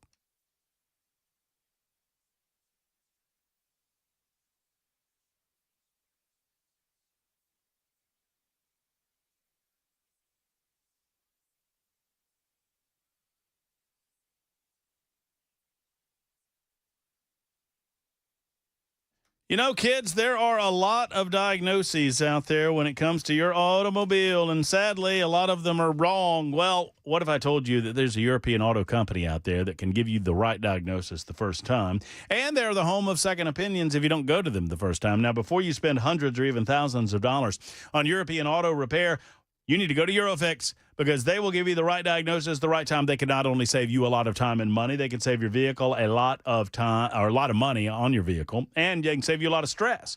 Life's too short to be stressed. Be happy at Eurofix.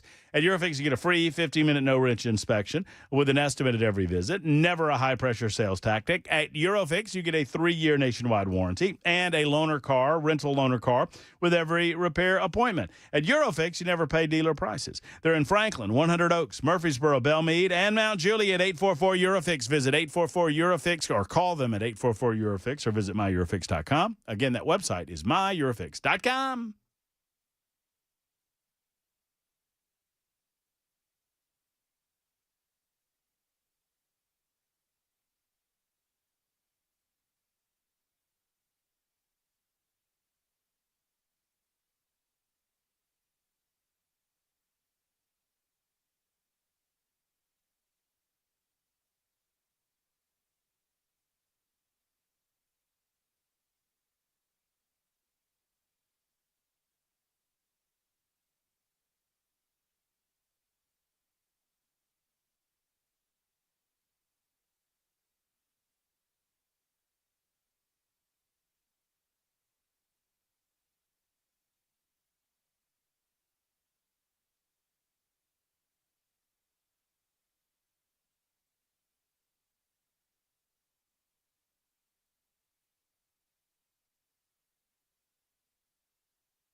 Hello, friends. Matt Murphy for the Tennessee Sleep Apnea and TMJ Solution Center. Dr. Brian McLaughlin is either in Murfreesboro or Brentwood every day of the week, Monday through Friday, helping people like you come to a decision about how to best deal with your sleep apnea or your possible sleep apnea. Now, I love talking to you folks that might not know, because I can tell you and relate to you my story, because I was at the Tennessee Sleep Apnea and TMJ Solution Center, and they encouraged me to get the sleep test to find out if I had sleep apnea. I said, well, I don't snore that much. I mean, I snore, like the next guy, but I'm not snoring a lot. And they said, well, some folks have sleep apnea and they don't snore.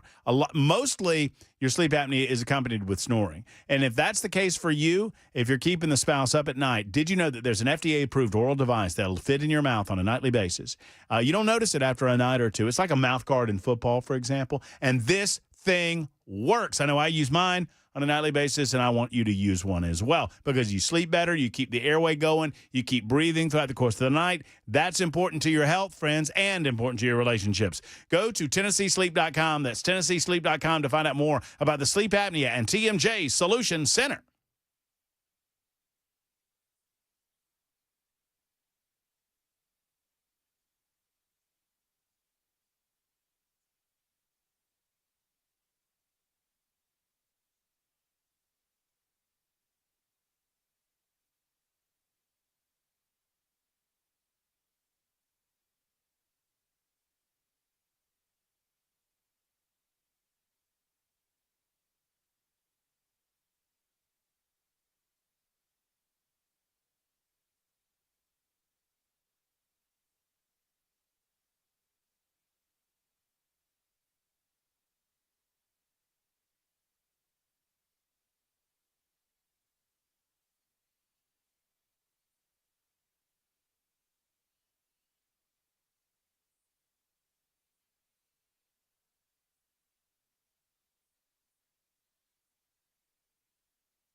Super Talk 99.7 WTN.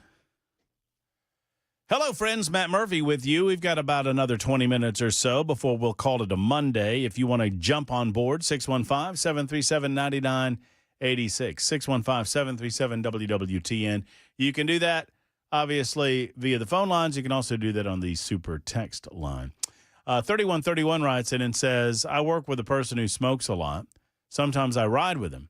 He has zoned out on me twice while driving, almost hitting a FedEx truck. I used to smoke, but mainly the reason I'm assuming you mean marijuana. 3131, right? I smoke, but mainly the reason I don't is because if it got too potent for me, so I know how it feels. How would you regulate workplace partying? Well, you regulate the workplace in the same fashion as you regulate alcohol in the workplace. I mean, it's not that hard. I mean, there are obvious responsibilities that we need to take on ourselves in terms of how we comport ourselves in society. And just as it is expected of me that I am not going to be intaking anything that would affect the health and safety of others, I'm obviously not. I have to take that upon myself, and I have to take responsibility that if I do that, if I am smoking a joint or drinking alcohol or taking prescription pain medication as prescribed by my doctor, and I get behind the wheel of a vehicle and I am impaired in some fashion and I cause others harm or put others in danger, I have to take responsibility for that. Now, several of you have asked me, and I wrote a couple of these down because, I kind of went through my libertarianism. I was questioned. You're no conservative, and I'm not a conservative. I'm a libertarian. And so it's the old saying from Spider-Man, with great power comes great responsibility. Well, with great liberty comes great responsibility. And it does not immunize you from responsibility that I give you the freedom and ability to do certain things. For example, and the question was, well, if you're a believer in freedom, how do you feel about seatbelt laws? Well, I'll tell you. I do not believe that an adult passenger in any vehicle should be compelled to wear a seatbelt. I do believe that an adult driver, the operator of the vehicle, should be compelled to wear a seatbelt. The reason that I believe that is not because of the driver's health and safety. It's because of the health and safety of other people on the roadway. Statistically, and you can see study after study demonstrates that in the event of a roadway mishap, an accident, that if you have your seatbelt on, that is going to give the driver of that vehicle a better opportunity to mitigate the damage in that accident. So, if you're thrown from the driver's seat and then you flip the car and you land on me versus you're not thrown from the driver's seat and you manage to avoid flipping the car. You understand what I'm saying? It's a subtle nuance, but it's a very important one.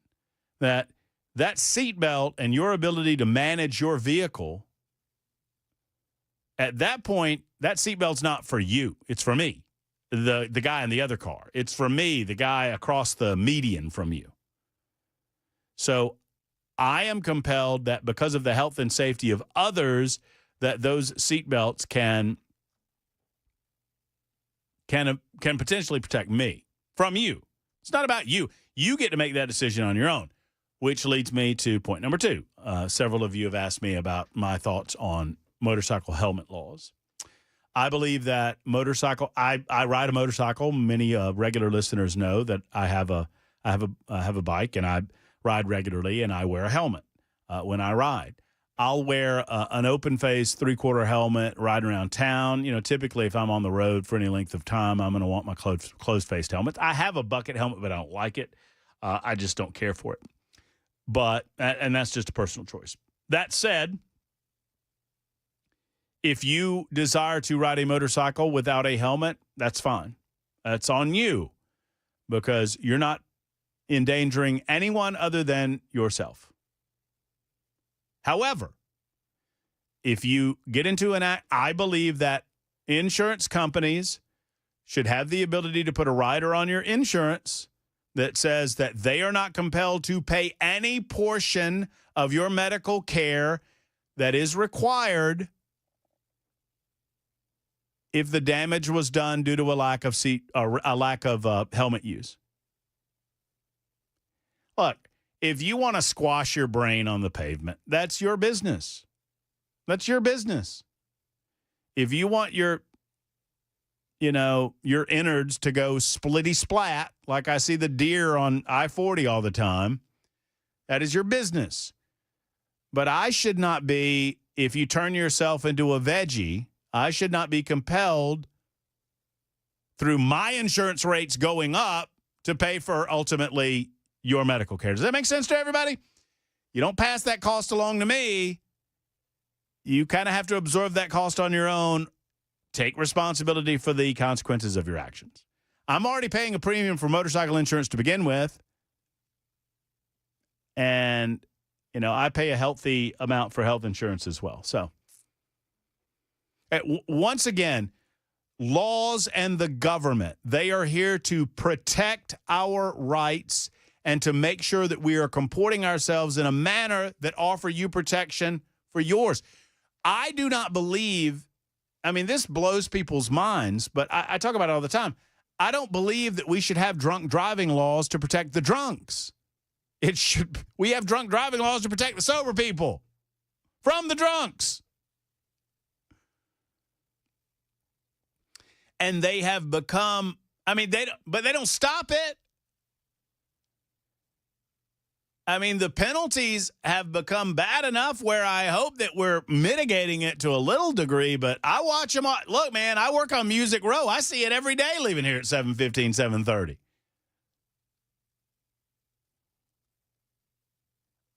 Laws should exist to protect your rights within a society and to penalize those who are willing to violate said same, and to give us a basic direction as to how we're going to comport ourselves in civilized society. Is that fair?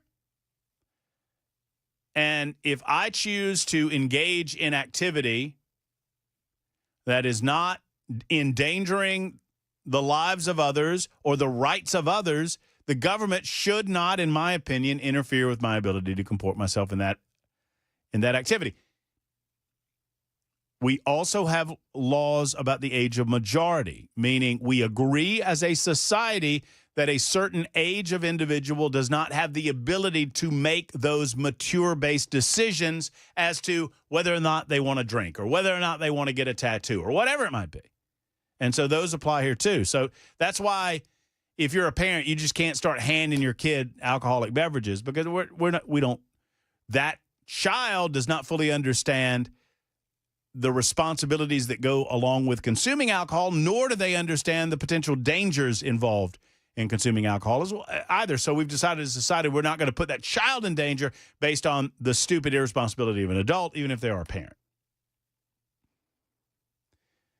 Kenny is next up. Hey, Kenny, how are you? Hey, Matt, I'm doing well. How about you? Man, I'm great, Kenny. I hope I'm glad you are, and I'm glad you called.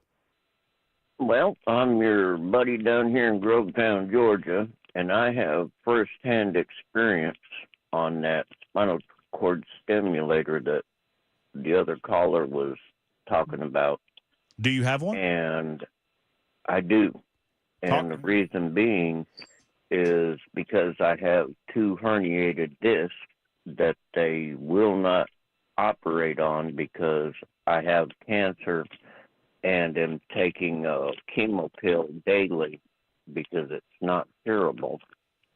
And after 3 months of infusions, straight, twice a week, it caused my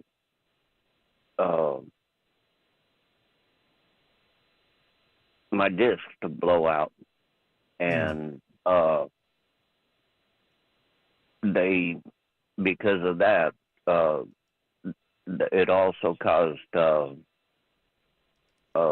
osteopenia, beginning of osteoporosis. And that was the only other option because they wouldn't fuse them, is the stimulator.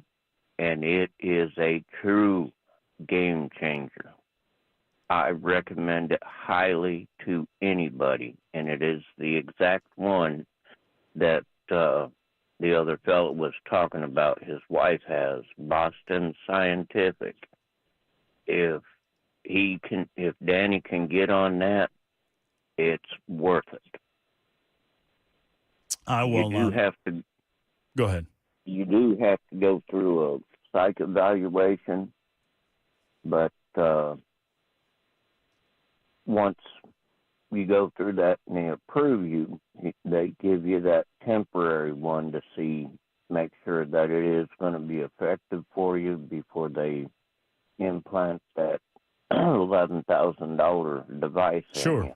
Sure. But, man, this is incredible. I mean, it really is incredible technology. It's incredible I stuff. live with 2 herniated discs, and those wires emit an electronic pulse that numb the spinal cord to block the pain.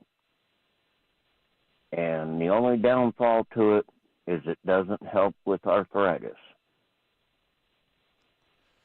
If it were to help with that, it would be a miracle. Well, yeah, arthritis is a little bit of a tougher nut to crack. You know, it's funny you mentioned that, and thank you, Kenny, for the call.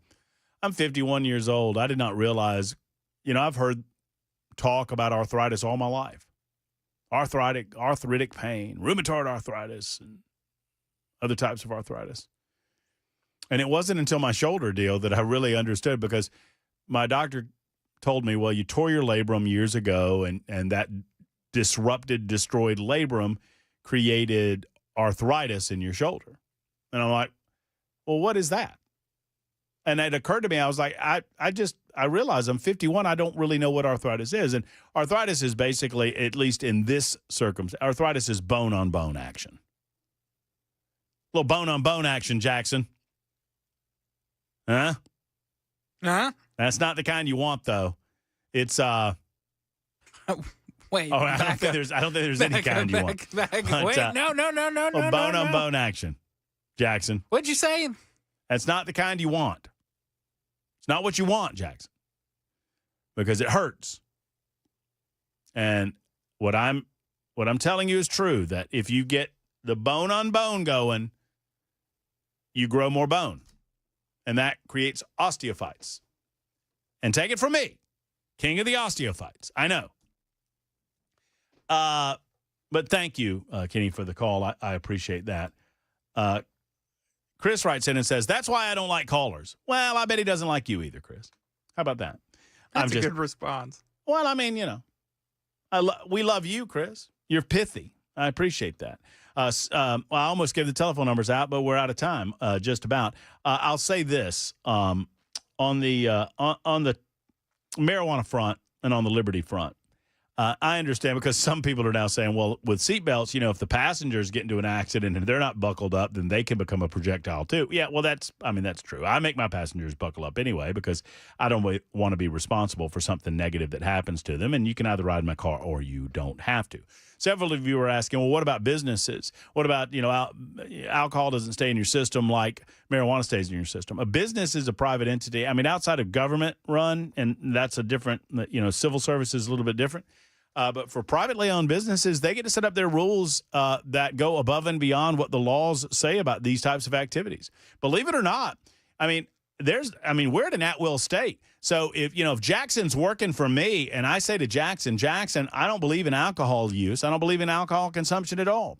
And if you want to work for me, pal, you're going to make a pretty penny, but you are going to be alcohol-free. And I get to test you anytime I want to. If there's any alcohol in your system whatsoever, you don't get to drink on the job or off the job. And Jackson's like, well, how dare you tell me what I'm to do off the job? Well, you don't have to take the job. That's the way the cookie crumbles.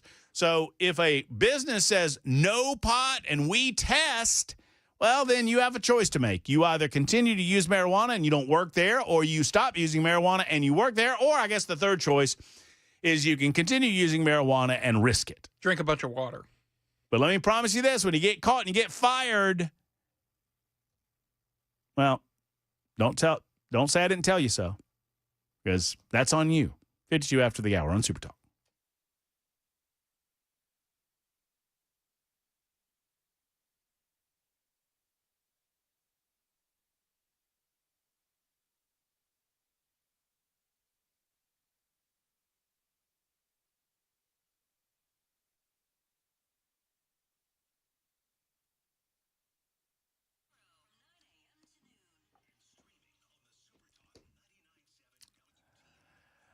To answer 4317 on the super text line, no is the answer to your question, and it's late in the show, and I had no idea what I was saying.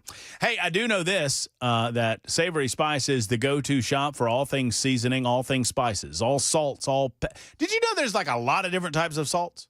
Did y'all know this? Like there's Himalayan salt, and I would have sworn to you that that's just a scam. Right? Like, that's just regular old salt, and they're just trying to get... Nope. I would have been wrong. I would have lost that bet. Holly and David disabused me of that notion. There's delicious salts. There's all manner of different types of peppers. Not just red and black pepper, right? There's all kinds of different types of peppers. There's all kinds of mustard seed out there, and celery salt, and onion powder. I mean, just the amazing types of spices that are available at Savory Spice are fascinating to me. I don't know what you do with half of them. Thankfully, they do at Savory Spice. And there are cooks out there that understand their way around a kitchen, and they understand what's going on. They're already at Savory Spice. Are you? If you want to up your food game, if you want to up your kitchen game, you up it at Savory Spice. They can feed you baby birds with what you need to do to complete that spice rack of yours in the new kitchen. Or if you're an experienced chef and you're looking for something that you can't find anywhere else, the place to go is Savory Spice, just off the square in Franklin. Stop by, say hey to Holly and David and the rest of the team. Tell them Matt Murphy sent you to Savory Spice.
You want to explain what we were just talking about there, Jackson? I like my job, so no.